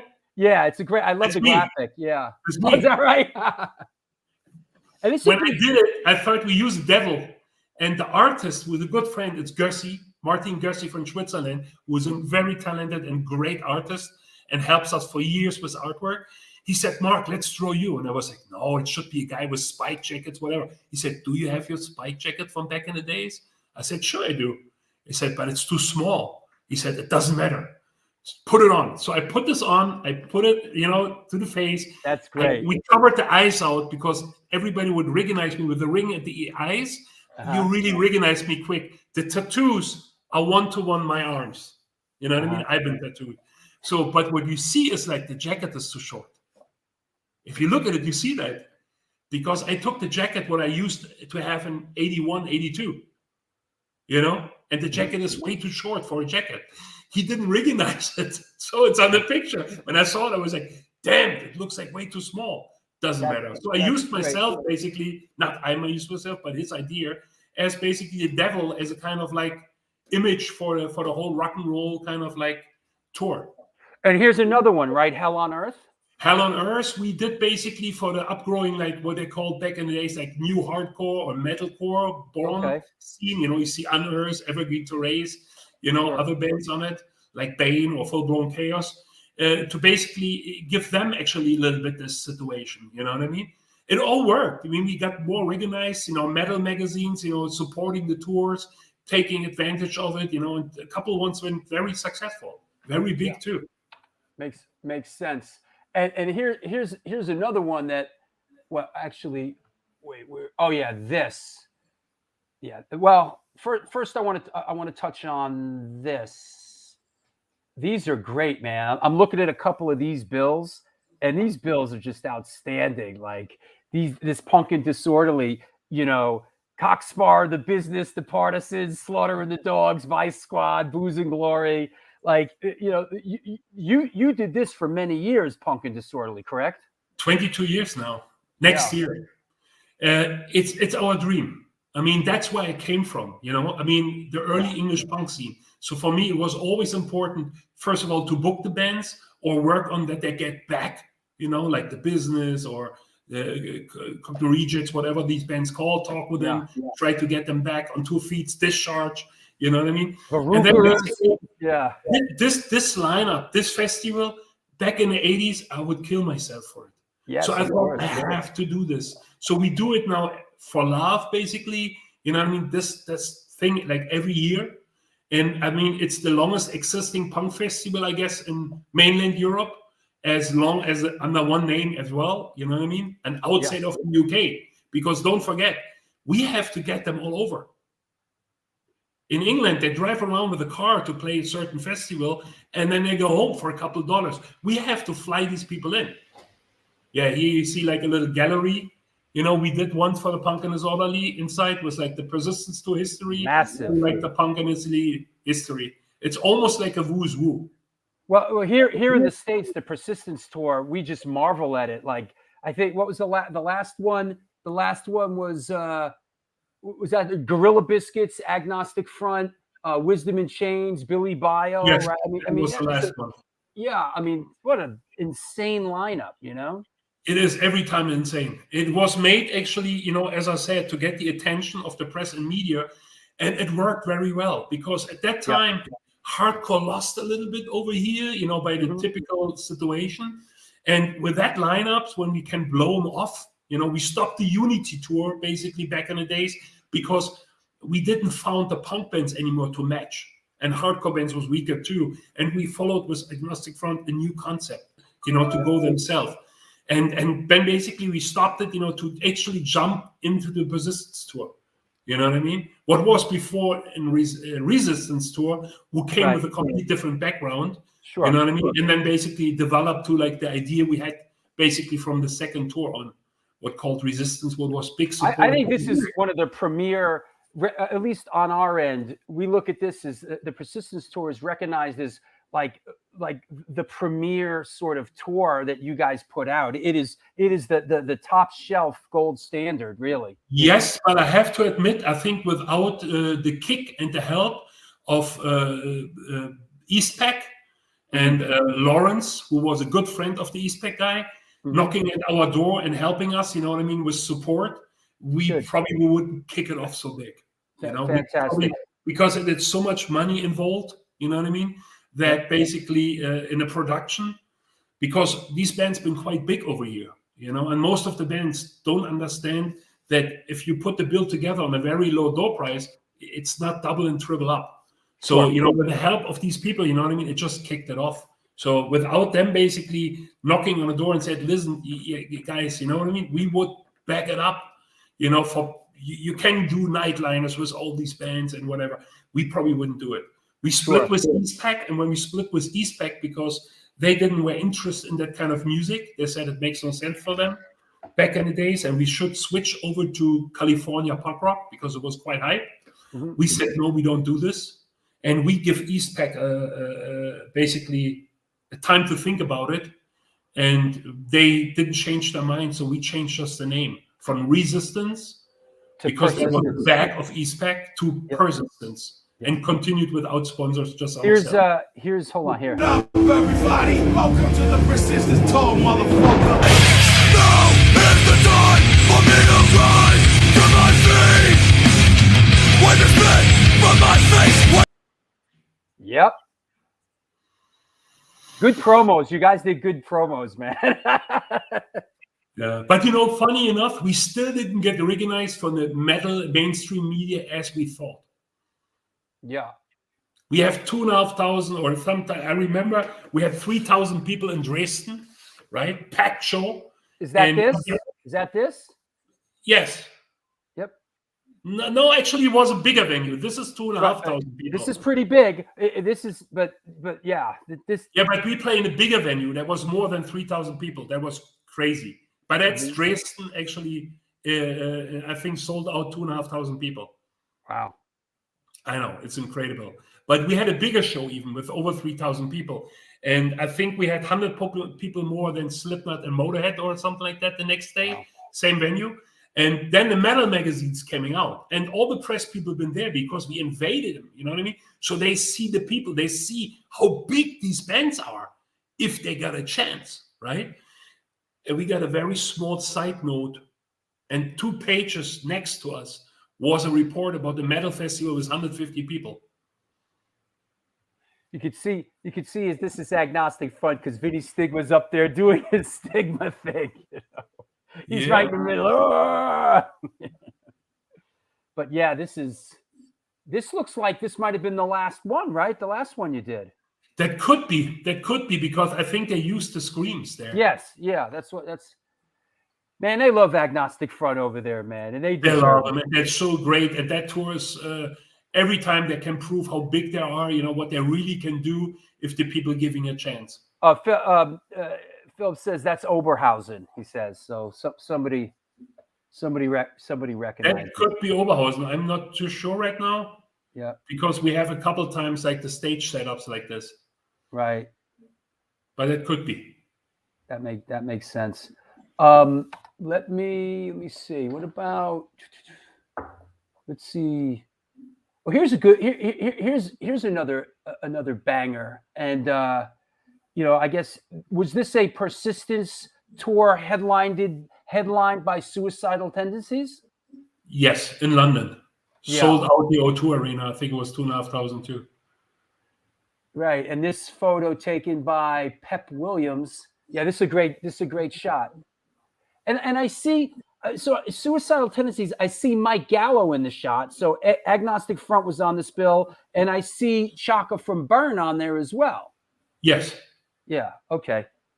I think we had Burn on there, Suicidal, Municipal Waste, I can see. I think Walls of Jericho. Yeah, right. I remember. It was a great billing, great tour. Any just looking at my notes. Hey, you're a vegan for a long time now, right? Probably over 35 years. Big boy like you, vegan, 40 years, huh? Almost 40 years, yeah. And vegetarian before. What's the vegan background? Well, I mean, 40 years ago, there weren't a lot of vegans. No. I mean, when you get early in the punk scene, right? There was always the vegetarian feedback anyway there. I mean, you got it from the English scene, from bands like Cress or Pistols or whatever, and you're always flying around over here as well, right? Then I come from a very like political anarchist background as well, where there's always a lot of thoughts like that. And so it was very easy for me to step, and when the hardcore scene, you read it, there was very early level. So I jumped into this very early. Makes sense. I meant to ask Will. It's like, I guess in those early days of touring. Hey, Will, you with us? Hey, Will. Yeah, I'm here, buddy. He's back. He's back. I'm back. I forgot to give a shout out to Snoopy, MAD, my boy. So glad you put me back on. Hey, Will, give us a little sort of visual as far as food in those early days of touring. Like when you guys I remember even when I was out with Biohazard in the early 90s or Marauder, boy, sometimes, man, food, it isn't what it is today, man, right? Yeah. No, there was not much. I mean, MAD did a good job for, what they could do. Like Marc said, there's always a language barrier. And then you play some places, like I remember playing Poland, and we got like bags of milk. That's what we had backstage. Like we asked for water and it was bags of milk. So yeah, it wasn't always, what you would want ideally, but there's some great food too. Like, you're talking about Italy. Yeah, we didn't have any catering maybe backstage. Yeah. But you're on the highway and you go to Auto Grill, man. It's like a gourmet restaurant on the highway. So, but yeah, the catering's come a long way, I noticed. And Scott, he said to me too, like the last tour, he's like, you're going to be surprised, because I hadn't toured since '98 when I did that last tour with Agnostic Front. But even then, it was pretty good. But he's like, yeah, it's gotten a lot better over the years. It's But that was when I mentioned before our idea, you know what I mean, to organize it in a better way. Was actually catering, to organize it that it's welcome. You come there, right? They welcome you with food and everything. You feel welcome. Yeah, there's always like a spread when you show up. I mean, it's really nice. The next really nice spread of food. Yeah. The next level for us, what was very important or actually difficult, was now the culture difference. Like I said, in the South, they don't eat breakfast. Calling an Italian back in the day and explaining about the welcome catering, they would tell you, we do dinner afterwards. And you'd be like, yeah, but when we arrive, we're hungry. Right. We do afterwards. Yeah. And it's got a bunch of spoiled Americans, they're used to getting everything they want, eating everything all the time. But Europe is different, man. It's Europe. Every American band agrees with one thing. Food, they can live with. Warm drinks. Yeah. We didn't have any ice. Yeah. That's a big freak out, huh? Yeah. Oh my God. No ice. And water always was bubbles on top of it. But what offset that and made everything just okay was the fact that it was an endless supply of the best beer in the world. Yeah. And I missed that. One band didn't trust it. Gangrene brought American Budweiser over because no. The Czech Budweiser is the best beer in the world, man. I explained them. I told them that when I met them in Berlin. I said, but Budweiser, the original come from Czech. Oh, really? Yeah, that's crazy. I never did it again. Every city you go to has a different brewery, so it's a different beer everywhere you go, and that was great cultural experience for me, I got to say. Hey, Will, talking about 1998, this picture here of Marc and me and Roger this is from, I think this is, and I know this is when you were playing with AF in '98. I think this was at the Dynamo in '98, right? Oh yeah. Yeah. I remember this because I shot footage of you on stage. I guess you went, I didn't sort of really put this together till fairly recently, Will, that I guess Jimmy couldn't do it and you stepped in and did an AF tour kind of after the fact, after you were sort of out of the band already, right? Oh yeah, I've been out of the band for years and was in Madball and then out of Madball, and I wasn't doing anything at that time. And Roger called me a week before the tour. Jimmy Coletti got shot in a robbery. He's like, I know you probably can't do it, but we're going on tour in a week. I was like, yeah, I'll do it. Let's play a bunch of old songs.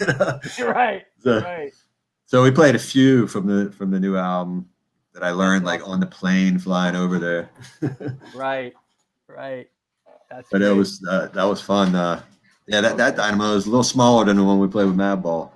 Yeah. Well, yeah. Right. That was off the hook. Yeah. That was 95, right? 95. Yeah, that was a big one. I think what happened, Marc, they just scaled it down every year after that. Yeah. And they had a problem with the city. Too many people. Too many people, yeah. But to be honest, to give the respect to Dynamo opened up as a first festival, actually big festival, through the hardcore bands by a mistake, by a cancellation. When he called me and he said, Marc, do you have a band? I play it, like, I think it was Sick of It All even. They said, let's have Sick of It All play it. And they opened the door basically in that minute. And when in Dynamo, Agnostic front, Madball, Sick of It All played so successfully, main stage in front of 100,000 people. Yeah. The other festivals all over Europe start opening. You know what I mean? Yeah. The stages Yeah, as right, well. right. It was a stepping stone for a lot of bands. Yeah. You know, Or for the hardcore bands, yeah. I think most big of time. them, a couple of great cities, but especially in Holland, quite small, you know. And Dynamo was a so independent festival back in the days. It was the biggest, but it was made by people who run a small club.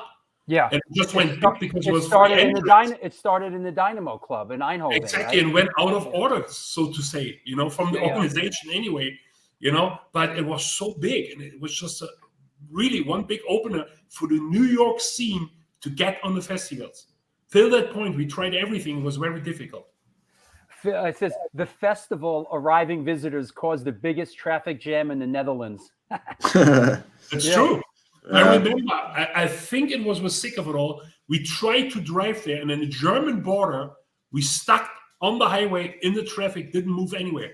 The police came, asked us if we are a band from the festival. We said yes, and they guard us on this other line to the festival. Wow. I think we were stuck in traffic too. Yeah, we didn't think we were going to make it. Willie, do you remember this Madball Bruisers? This looks like the Brawling Across Europe tour, right? Yeah. That's a great photo. That's the Williamsburg Bridge. That's from the back of the album. Right. From the back of Set It Off. We did a photo shoot there. Did you at this point? This was probably the first time you went over there headlining, correct, Willie? Yeah, I think it was actually. Could be. Was it Marc? I think so. Could be. You know what's interesting here? I should have to mention on the poster on the bottom you see Sack Hardcore magazine. Yeah, he was a big supporter, a good friend of mine till now. He was a big supporter of the New York scene too. He was not afraid, you know what I mean, to put out the truths and took the bands where it is, and he supported them big time. But it was quite important for a lot of New York bands actually to get out without the rumors of like all this gossip and bullshit that was spread about them. Right, yeah, and you didn't have the internet really to like. Exactly, so you needed that, and Sepp was a big supporter. Yeah, it's a blessing and a curse, you know. Yeah, it is. Here's another one. Boom. Little bit later on. Yeah. Yeah. Second album tour. Yeah. At this point, I guess you were out without. I guess it was just Maddie, right? Willie didn't go out on this one. Vinny, excuse me. Vinny didn't go out on this one.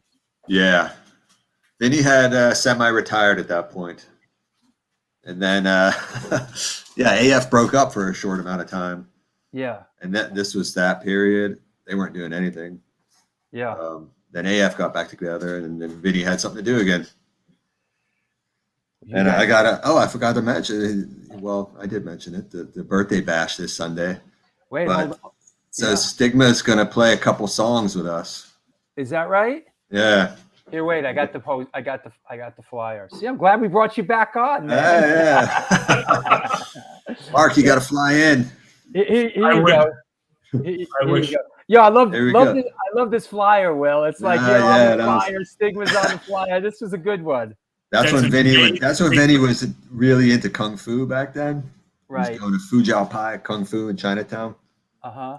Yeah, he was pretty good. You know, I couldn't do a split. Let me guess. If Vinny's playing with you, maybe we can expect Crucified and. Yeah, probably. maybe a Madball song or two. Oh, cool. Good. Is he actually going to play guitar? Or is he just going to sing? Nah, I think he's just going to sing.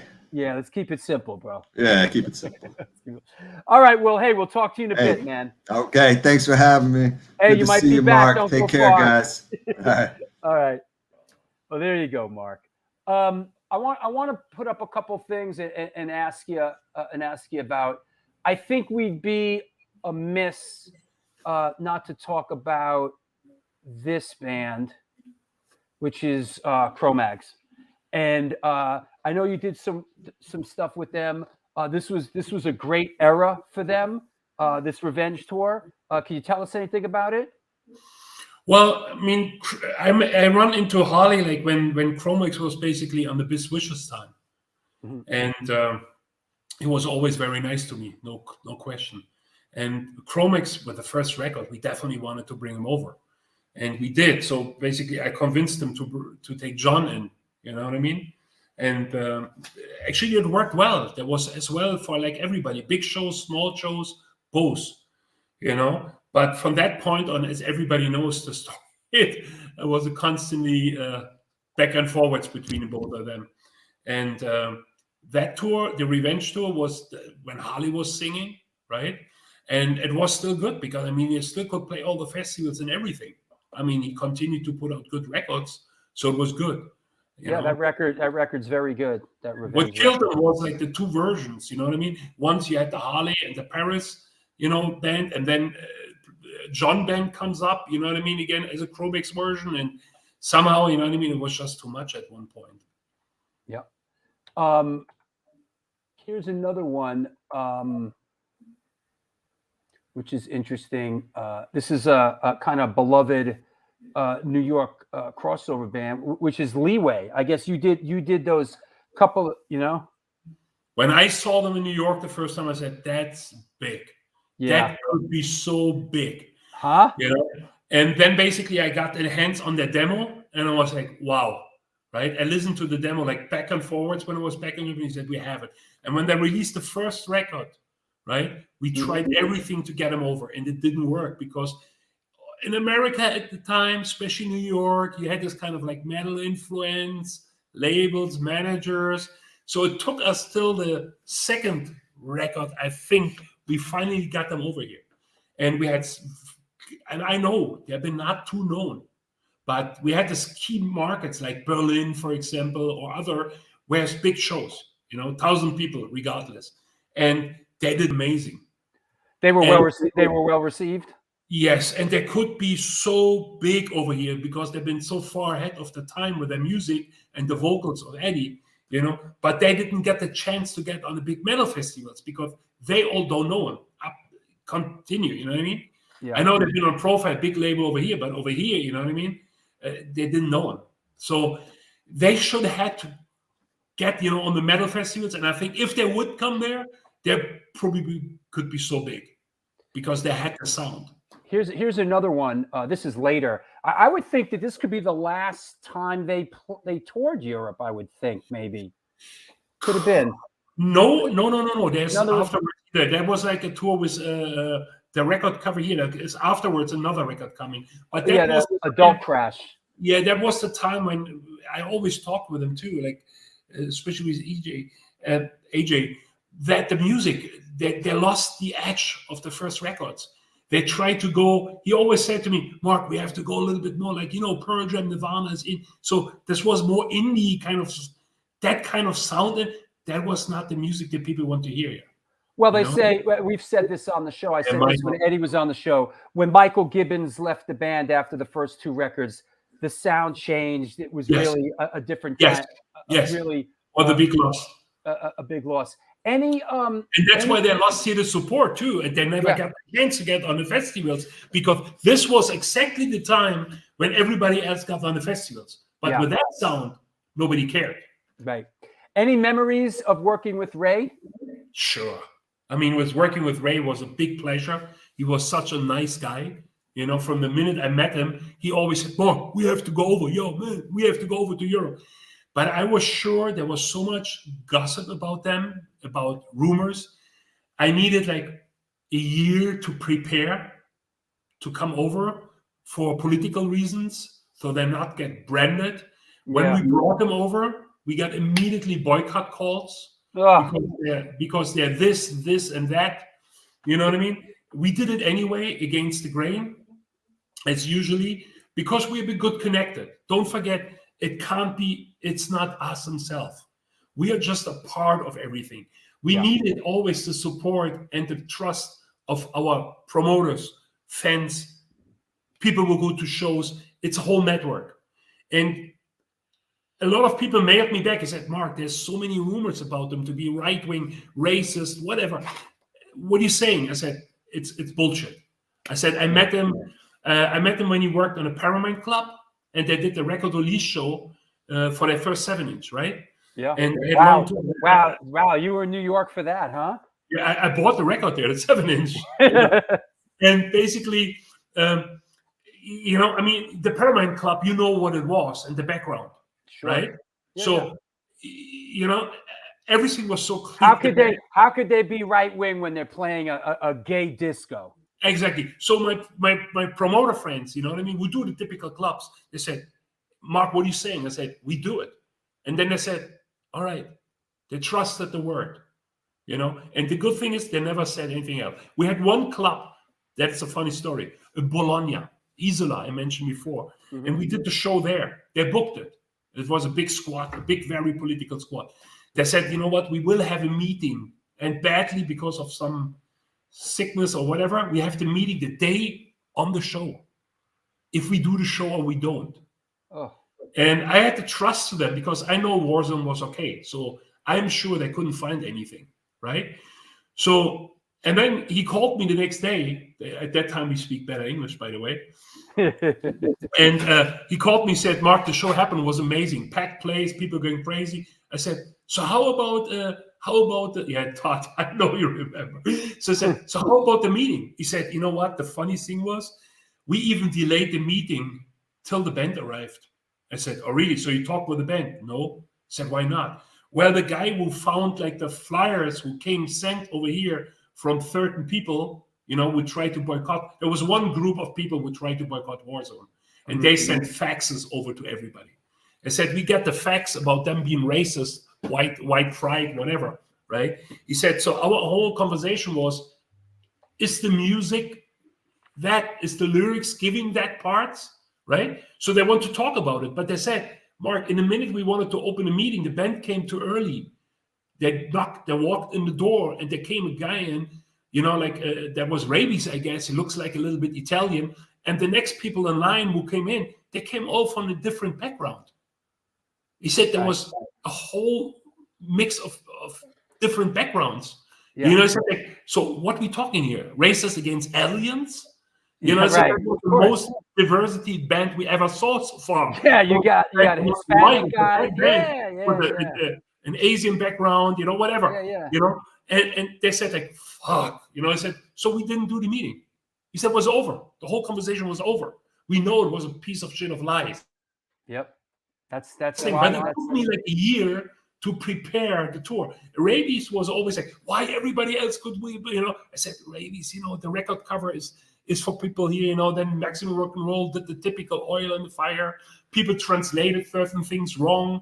You know what I mean? It needs work, because if I don't prepare it and get everybody to trust us and you will face a boycott call. You will face problems. You will face discussions and meetings you don't need and want, and maybe even not prepared of to talk with these kind of people.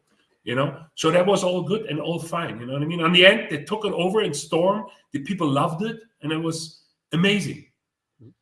Here's one that I remember. This is the Crossover 2000 tour. Marauder, Slapshot, Stuck Mojo.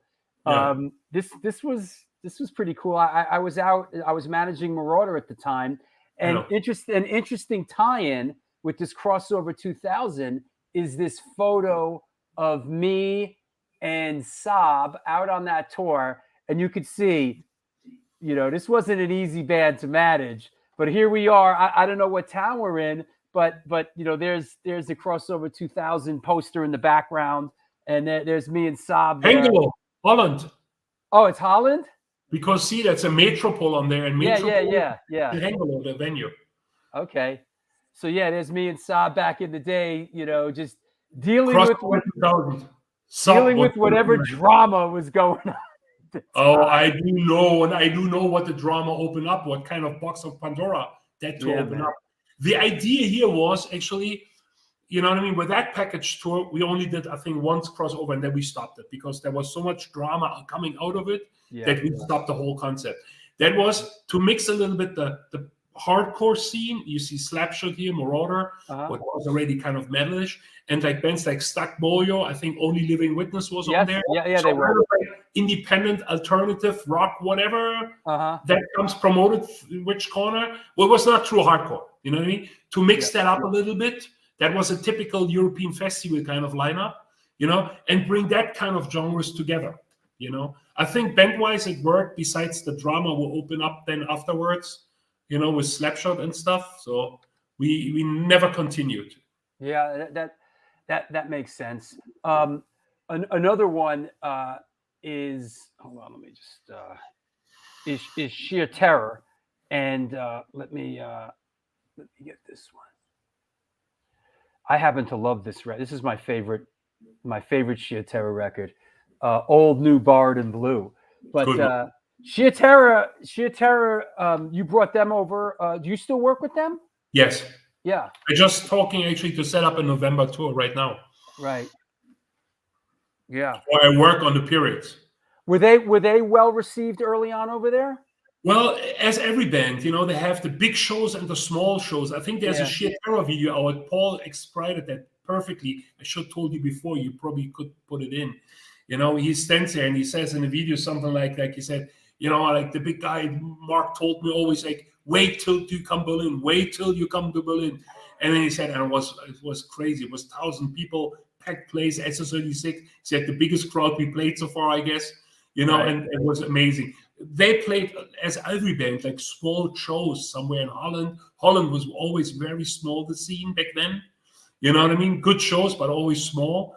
So you always had like the key markets where you did very well and the smaller ones. Yeah.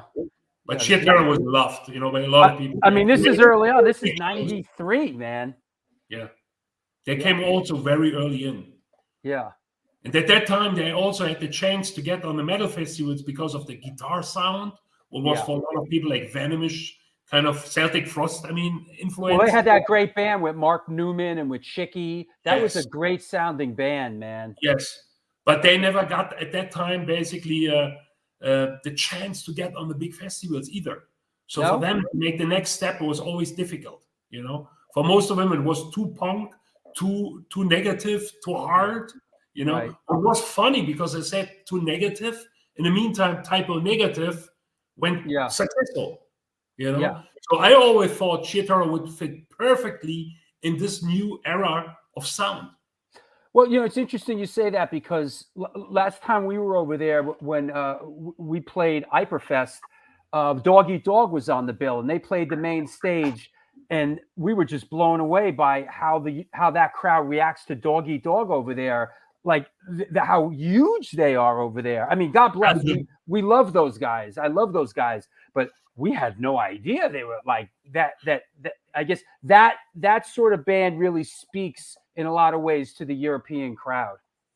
Well, they've been back in the days when the big Roadrunner years were around, you know, Biohazard, Machine Head, Sepultura, Dog Eat Dog was one of them, you know. So they've been on all the big bills. So they still live from that time. And they have certain markets. And you said Ypres. So basically it's Belgium. And Belgium was, I think, always their biggest market anyway. I see. You know, maybe Holland, Belgium. Yeah, that makes sense.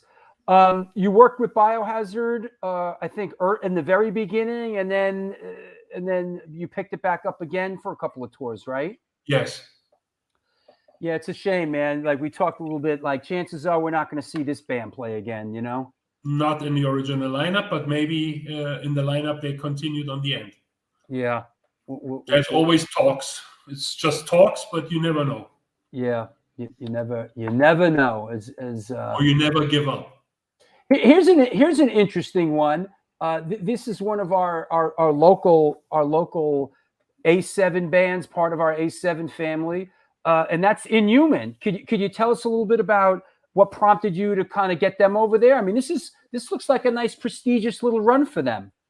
Yes, I mean, at that time, I'm not sure what time it is right now exactly. There's no year on it, badly. Got to be a couple years ago. Yeah, but 95, I think. No, it says as all right, yeah, I saw it. Anyway, well, at that time, the scene was so good organized. Let's say, kind of like you can throw bands in. So we had a certain organization built up with fanzines. I mentioned before, Sap magazine. Yeah. You know, couple other networks, Sure. and they're all working hand to hand. So whenever you picked up a band who people know they're coming from the real ground, you could organize a tour. So they were small, but it was possible. They just had to continue and do step by step and growing with their fans. So that was Inhuman was one of them. We probably could build up, but I think they broke up at a certain point, or at least were not reachable for us anymore. Yeah. I don't remember right now anymore, to be honest, why they didn't continue, but they've been just fade away after a while. You sent me this, and I was confused. I do not know this band. And I looked them up. I looked them up. I was like, wait a second, all girl New York street punk? I'm like, who are these? What? And I looked them up, and I guess, listen, I think, I wasn't living in New York for a couple of years. I was living in Vermont. I was married, raising a kid, and they didn't come on my radar screen. Really, really interesting. All girl New York street punk band, huh? Yeah, there was a couple. New York Relics as well. Oh no, there was a guy in there. I think. Yeah. Well, we always tried. We did Nausea, you know what I mean? So we've been always connected, and especially to Roger, always connected to this punk scene as well. And in New York, it was always really together.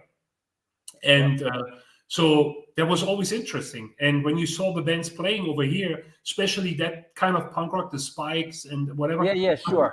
That over here, you know what I mean? You didn't have any new bands. So we always looked to America to bring these kind of bands. And for a certain time, New York, it was a quite melting pot. And always a lot of girls in the bands. Yeah. You know what I mean? Yeah. So it always worked. When we did Nausea, they've been very good running over here. They had packed shows left and right. Sure. So it was always a matter of fact, to get another band like that. And we always try to find bands with girls in there too, to make it a little bit more interesting. And give bands a chance, to help them to build it up. Got it. Steve Verstein, formerly of Slapshot, says, Mark, I miss you so much, man. I miss you too. Yeah. And I know you don't work with Slapshot anymore, but for many years, many years, boy, you guys worked together. You did a lot of tours. They put in a lot of work, with you, all those years, man. It's also the band we had the most work to do. Yeah. Because we're always fighting something. Yeah. That was so difficult. And we finally got the piece, then there came the Boston, New York trouble in, you know what I mean? Yeah. He tried to solve for our thing and tried to keep it a little bit in the middle. That was a band who probably took the most energy away from me. Not on the beginning, I have to admit. On the beginning, it worked all well. It was all great, you know what I mean? But at a certain point, all this stuff came over with the Stars and Stripes or whatever. We always had discussion. The band fled home to Boston, and we had 1 year discussion with these people, that people, to make sure we can continue. There have been so many times on a tight level, people said, over, no more. It's not sarcastic. It's not a joke. And we talked with them almost a year, you know what I mean? To get everything calmed down again. And then we did another tour, you know what I mean? And then he would start up again. Sometimes. Yeah. Not always his fault. Don't kid yourself. It's not his fault. People just talking shit, you know what I mean? But if you do certain things and you like to provocate, you don't need to wonder. You find people who put oil on the fire. Absolutely. And then you need to explain. And it's always difficult to me to people like him, for example, you know what I mean? Who's so long around, so many things to explain. Yeah. People misunderstand you. Yes, we have to talk again with these people. At a certain point, you say, fuck that. I should always explain. I don't care. But you have to. If you want to tour and play in a good spot, you have to. You know what I mean? Because the next generation comes up with the same stupid lies. I've said it. I've said it before, and I'll say it again. I wouldn't be sitting here right now if it wasn't for Jack Kelly. Jack Kelly brought me to my first hardcore show. I know you told me once. I literally always a pleasure. I liked the sarcasm, you know what I mean? It was always a pleasure. That's why I fight decades, you know what I mean, for that band to continue. And we had so many sticks and stones and successful years and bad days. They always continued, Yep. Let's talk a little bit about, this is a big, one of my favorites. I know you work with these guys.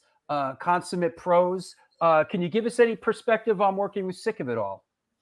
Well, on the beginning, they've been just like the guys from Queens, basically, in New York. And I saw them and I was like, that's the thing, you know? Yeah. There's so much energy. I saw them, I followed them the next day to Entrix, Connecticut, I think they played. Yeah. And amazing, you know, so impressive. They played with Killing Time at the time, mostly, like in a double back. So both bands, you know, I was like, that's so refreshing, so different, right? So I told them, like, I will bring him to Europe. You know what I mean? I mean, to be honest, one of the trick, you know, to get all these bands to New York, we bought them the flight tickets. Yeah. Without that, no leeway, nobody would come over. And here's another Sick of It All tour, I guess. And then you see H2O, you know, you know, things, you know, lead in all directions. But I'm assuming that something like this, of course, Sick of It All, Graveyard Rodeo, Black Train Jack. You sent me another flyer, you know, then you did Black Train Jack. I saw H2O was on the first Sick of It All tour. And then, of course, H2O, right? I mean, so I guess it's just... You build it up. You just build it up, right? Like with the Madball thing. H2O was not even a band on the Sick of It All tour. It was a joke between Toby, Pete, and Tim. Yeah, right. Brody. And they basically just jumped on and always did 3-4 shows. And I said, you know what, guys, that's good. That's great. Let's do it. You know what I mean? And they continued then on the American side. And with the European background, it was easy to work.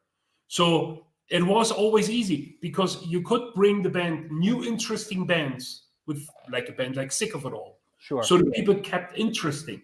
At a certain point, Sick of It All had Strive or a Snapcase with them. All the new breed. So we always, the young kids with a new style got to the old one, mixing up all together. You know what I mean? Helping each other, you know? So the young bands or the new bands brought new fans to the Sick of It All, and Sick of It All given the chance to play for a wider audience. And so it's one helping the other, and the scene continued growing. And absolutely in the spirit of that, you know, here's Sick of It All in Rikers. You know, Rikers, of course, ended up coming to New York, and I directed their music video just because of my connection. And so the scene just sort of really starts. Especially in Rikers. I mean, that's like by far the biggest European hardcore band for decades. Rikers is from Kassel, right? Kassel, Germany, yeah. Yeah. And they actually started because they wanted to do something in their city. So they called us up, and I think it was even Slapshot. They called us up and said, we want to do hardcore shows here. And we said, all right, let's do it. You know, so they actually built it up with their crew around Krikers or Chris, you know, in Immenhausen by Kassel, in the middle of nowhere, kind of like Entrix, Connecticut, right? They built it up like a so strong scene, sold out shows left and right. And out of this, like Rikers came, and also the band Brightside. Yeah, you know? It was a very powerful scene for a while. That makes sense. Let me. Oh yeah, wait. I got a shot here. I thought this was the same Dynamo, but I'm wearing something different. Speaking of Rikers, here's me and Saab and Kid, who sang for Rikers, right? This is somewhere. Definitely Germany, because there's the Germany Domenerscher beer. That's like, I'm not a beer pro, so I don't know where it comes from, but it sounds like German to me. Yeah. That was. I think that's on that same tour. So let me take my last sponsor break and do a couple things and come back, and let's take questions from around the world. Okay. Right. Come on now, it's the New York Hardcore Chronicles live, and our guest today is Marc Nickel from MAD Tour Booking. Great show. We're just sort of chopping it up, you know, talking about some of the great New York hardcore bands that he pioneered, bringing over to Germany and help them create careers for themselves over there. We are sponsored by blah blah blah blah blah blah blah blah and New York Hardcore Comics. Opened back in 2013, selling comic books, punk rock, and hardcore memorabilia, toys, statues, skateboard decks, vinyl, and all things horror. We love helping bands push their demos or new tracks, so please stop by and drop off your new music. We have in-store events like Magic the Gathering and Warhammer tournaments, plus meet and greets with bands and some live performances. Open 7 days a week and shipping worldwide. Find us online through Instagram, Facebook, Twitter, and eBay. Located at 117 Main Street in lovely Dobbs Ferry, New York. www.newyorkhardcorecomics.com. Come on now, the Texas Silver Rush is a jewelry design firm and boutique store located in the birthplace of the Texas country music scene in Fredericksburg, Texas. Goddamn electric. They specialize in work with musicians in all music genres to design and create unique one-off pieces, as well as style them for stage, album covers, promo photos, and social media exposure. Their client list includes Rock and Roll Hall of Famers, Greg Rowley, Ringo Starr, and of course, Agnostic Front. During this current pandemic, all information and online sales are being taken at their Facebook and Instagram pages, and of course, www.thetexassilverrush.com. Last but not least, our good friends, DTFM Vinyl Distro. It's a record store that specializes in underground music, punk, ska, hardcore metal, and more. Located in the heart of Fargo, North Dakota's industrial district. Shop in person or online at www.dtfmvinyldistrict.com, where the motto is death to false metal. Just want to mention one last time. I know I've said it before. I'm going to say it again. This Sunday in New York City is the Antidote NYHC record release show for Scarred. It's going to be a blast. We're honored to be playing with our buddies in The Take and Zaguri, Non-Residents, and Fire is Murder. So all that is going down. Cheers from Miami. Well, thank you, buddy. Hope things are well down in Miami. That said, is that right? Is Kid back in Rikers again? That's interesting. There you go. So this Sunday, it's free. It's all ages. If it's free, it's for me. Yeah, buddy. That's right, Hegs. Rampage Mosh Crew represent. This is going to be a good one. Also, I want to announce, you know what? Let's get crazy. You know what? Just want to make mention of this. This is way in the future, but let's throw it out there. Sunday, February 27th. This one is way into the future. Episode number 179. We talked about this on a show recently. Mr. Kevin Castle Scandato's coming on. We are going to do the Castle Heights 20-year reunion. Castle Heights, a.k.a. Castle Fights. So this is going to be a Castle Heights reunion show with a lot of interesting characters. So get ready for that. Also, hey, Danielle Chow, hope things are well in Dresden. My kind of town.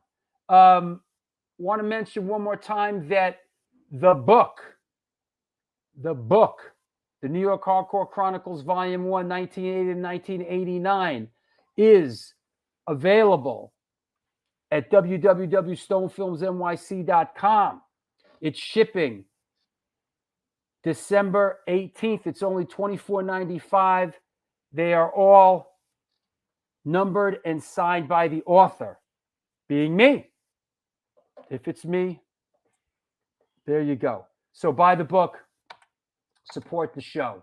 All right. And if you're wondering how and the book is free to all Patreon people.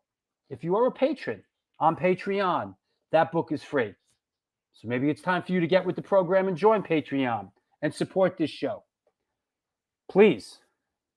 Loving the book here in Scotland. Well, thank you, buddy. If you were to number the Scandatos, which number does he fall at? I don't know. I think he's somewhere in the middle. Yeah, Jackson Heights represent. That said, and okay, good. All right. Let's take some questions, please. Any questions for Marc? Post up. Let's don't be shy. Let's talk to our friend from Berlin. Go ahead. Feel free to post. Let me clear the deck.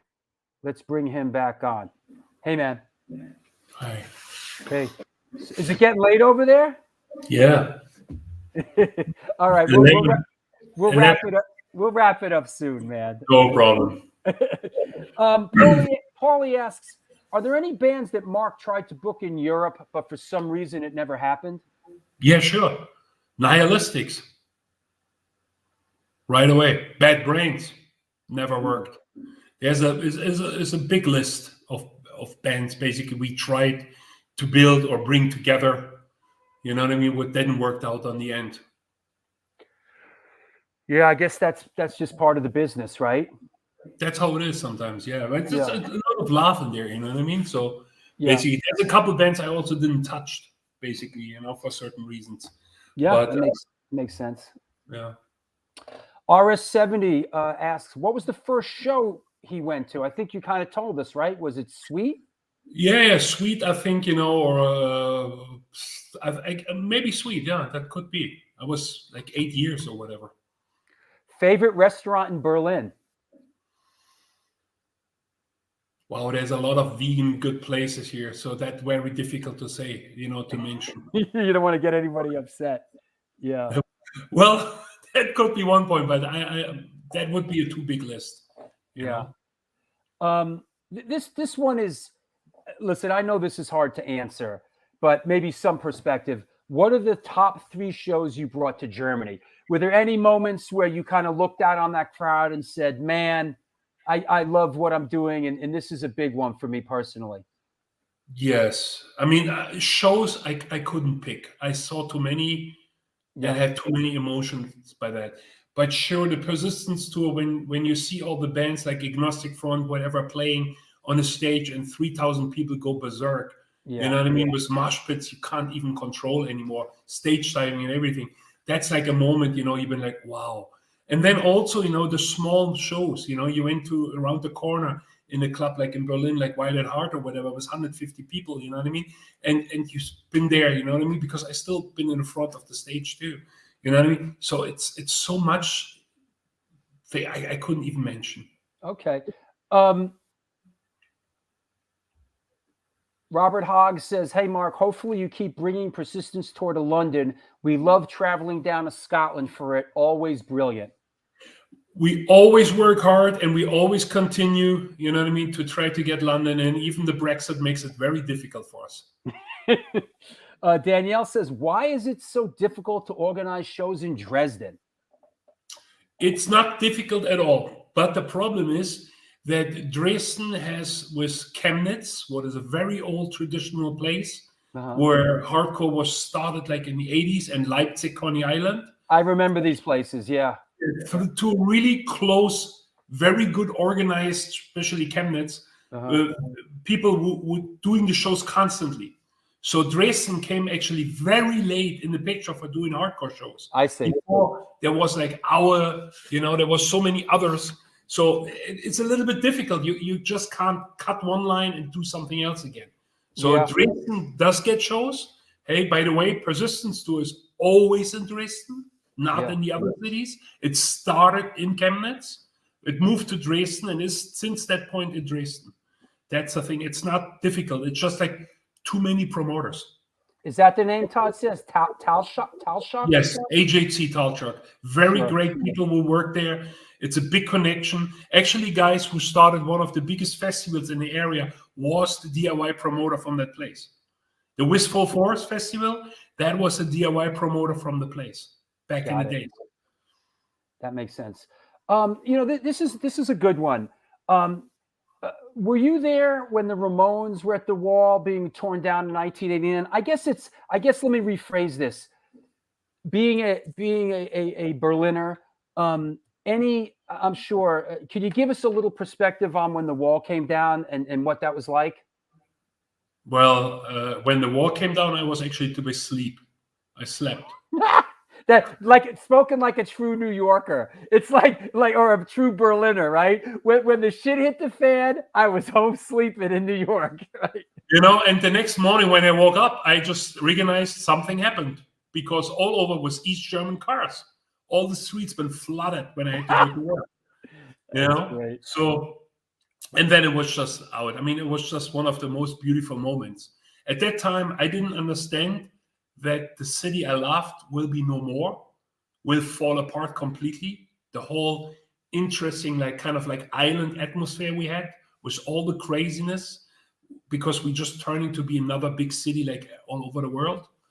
You know, so I didn't recognize it, and at that time we've been just happy. I mean, overnight we met so many people we've been divided from, you know, for so many years. It was an amazing moment, actually. Of course. You know, I remember coming over there after the wall came down. I think I was with Biohazard, and I'll never forget the what do you call it? Looking out over Berlin. And there were so many cranes and so much stuff being built, and it was the whole horizon was I've never seen. Still, the whole horizon was cranes, and it was like they built that city up, man. You know. Don't forget. We've been for after the war. We've been like an island surrounded by a wall. Yeah. So we had no time and no room. Yeah. All the big buildings, skyscrapers, whatever, they've been all on the outside of the city. Right. You know, that's where we came from. And when that was all down, there was a whole new gamble, especially the East had a lot of empty places. So, and then the government decided to move to Berlin back. So there was so much, you know, but it gave us also for a certain time, for 10 years, certain freedom, you know, to find new experiments, you know, trying new things, you know what I mean? That was very interesting for the music, as for the art, as for political freedom. Absolutely. Sounds of Resistance says most clubs in Europe have great concepts to implement safe shows. With infection numbers on the rise, how do you feel about politicians shutting everything down again? Well, it's difficult. I mean, first of all, I think we never ever been treated right from the political side. We tried very badly. I was also like very deep into certain action groups here from the beginning, do demonstrations and whatever for the club and music scene, what called in Germany Alarmstufe Rot or Alarm Red, what was quite big, but we have no lobby. We have absolutely no lobby. The politic told us actually on a round table straight in the face, who the fuck are you?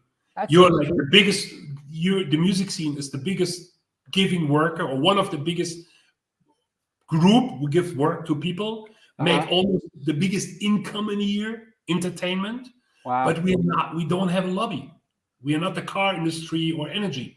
So to shut us down, as an example, is a very quick and easy thing for them, because we have no say and we are not together fighting. So we did a couple test shows on an early level with testing, you know what I mean? Everybody who got in, everybody who works there. And that worked very well. But they canceled the testing completely out of the way. So for that point, we have no choice. You know what I mean? We're standing back against the wall and we get thrown again. Like I said, I just canceled probably tomorrow.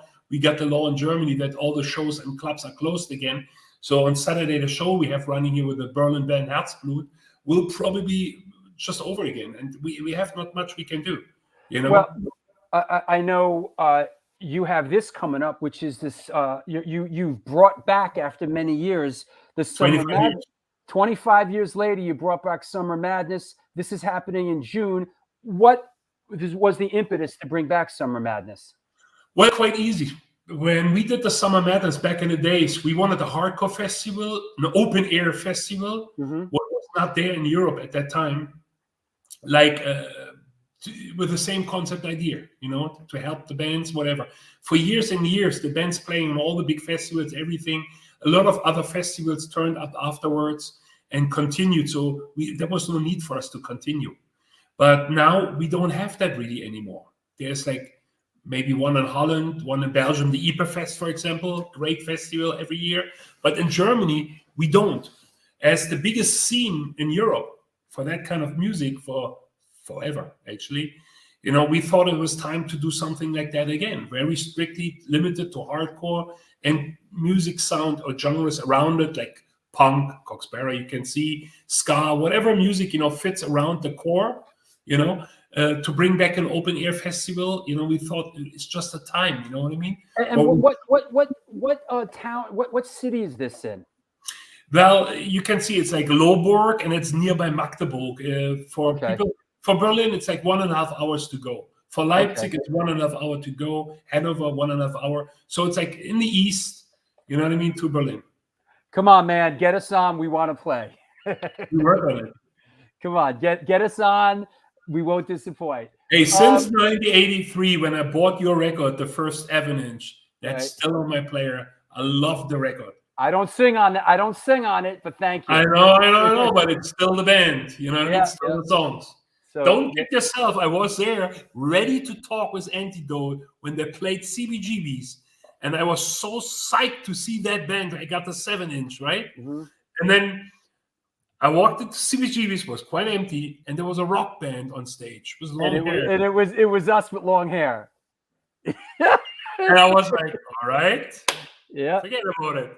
The Well, band has their time, has experience, and that's it. I was really at CBs at that day, and I didn't know what to expect. I was like, okay, that doesn't What year work. was that? What year? I don't know. That should be maybe like 89, 90? Yeah, something like that. Yeah. I just saw the flyer, and I was like, damn, Antidote and CB go, ooh. Yeah, we definitely went. We went. Hey, woo! every band has their experience. It's your band. The bands has to do what they want to do. Yeah. You know, Hey, that's hindsight's 2020. You know. Yeah. Hindsight's 2020. All right. Well, hey, thank you so much for coming on. That was great. You know, see, you get comfortable after a while with it, right? I do. It's not my usually format and you know, present. No, it was great. All the best to you and Uda. You know, much more success. You guys have been at it a long time, and you've really done so much for the New York hardcore, and not just New York hardcore, but bands in general. And you know what? You know, I was thinking as I was doing my notes, it's like you got a tough gig. It's like Bill Graham, you know, Bill Graham from the film, you know, the legendary promoter. It's like, you know, you're not loved by everybody, but you're respected by many. You know, and it's like it's a tough gig, man. You got a tough job, man, and you've hung in for all these years, and you've done a lot of great stuff. And I wish you all the success, man. Thank you. Anybody you want to thank or shout out on the way out? There's too many. I probably miss any, and then I got already. My handy is going crazy right here. My cell phone. With all the people, you know what I mean, coming in here. So, well, hey, Todd Hamilton says, Marc, thank you for all the hard work you and everyone at MAD put in on all the tours I've been on over there. Sorry if we were a pain in the ass. Much love and respect. He never was a pain in the ass. He was so lovely person. I hope I see him too. Dan as well. Thank you. Dan Nastasi, bro. You bet. Kings never die. You know I know. Hey, like I said, he was on the first Murphy's Law tour as a guitar player. Oh, that's right. He played. That's right. All lovely people, lovely memory. All these people and bands, they give me so much, you know what I mean, to continue all the time. Don't forget, you know, we're just humans too. We always went to the stick and stones time. So for us was a lot of times we thought about, should we do something else? Is it worth? And then you met these lovely people, you know what I mean? And you know, yes, let's do it. Now it's too late anyway. Now we have to do it till the end. We're in it. We're down for in it life. Forever. You know what I mean? So now we just have to make sure it continues in the right way with the right philosophy. It's very difficult because the times get more and more difficult. All right. On that note, have a good night, man, and I'll talk to you soon. Have a good night. Thank you for giving it up. My pleasure. Take care. Bye-bye. Well, there you have it. It's the New York Hardcore Chronicles Live. Great show today with our old friend Marc Nickel from MAD Tour Management. That was great, man. Good show, chopping it up. Once again, we'll see you on Sunday for Vinny Stigma's birthday bash. Looking forward to it. If you don't pick up the book, it's at www.stonefilmsnyc.com. Thanks a lot, everybody. I appreciate it. We'll see you a week from today, unless you're at the show on Sunday. Until then, do good things and good things will come to you.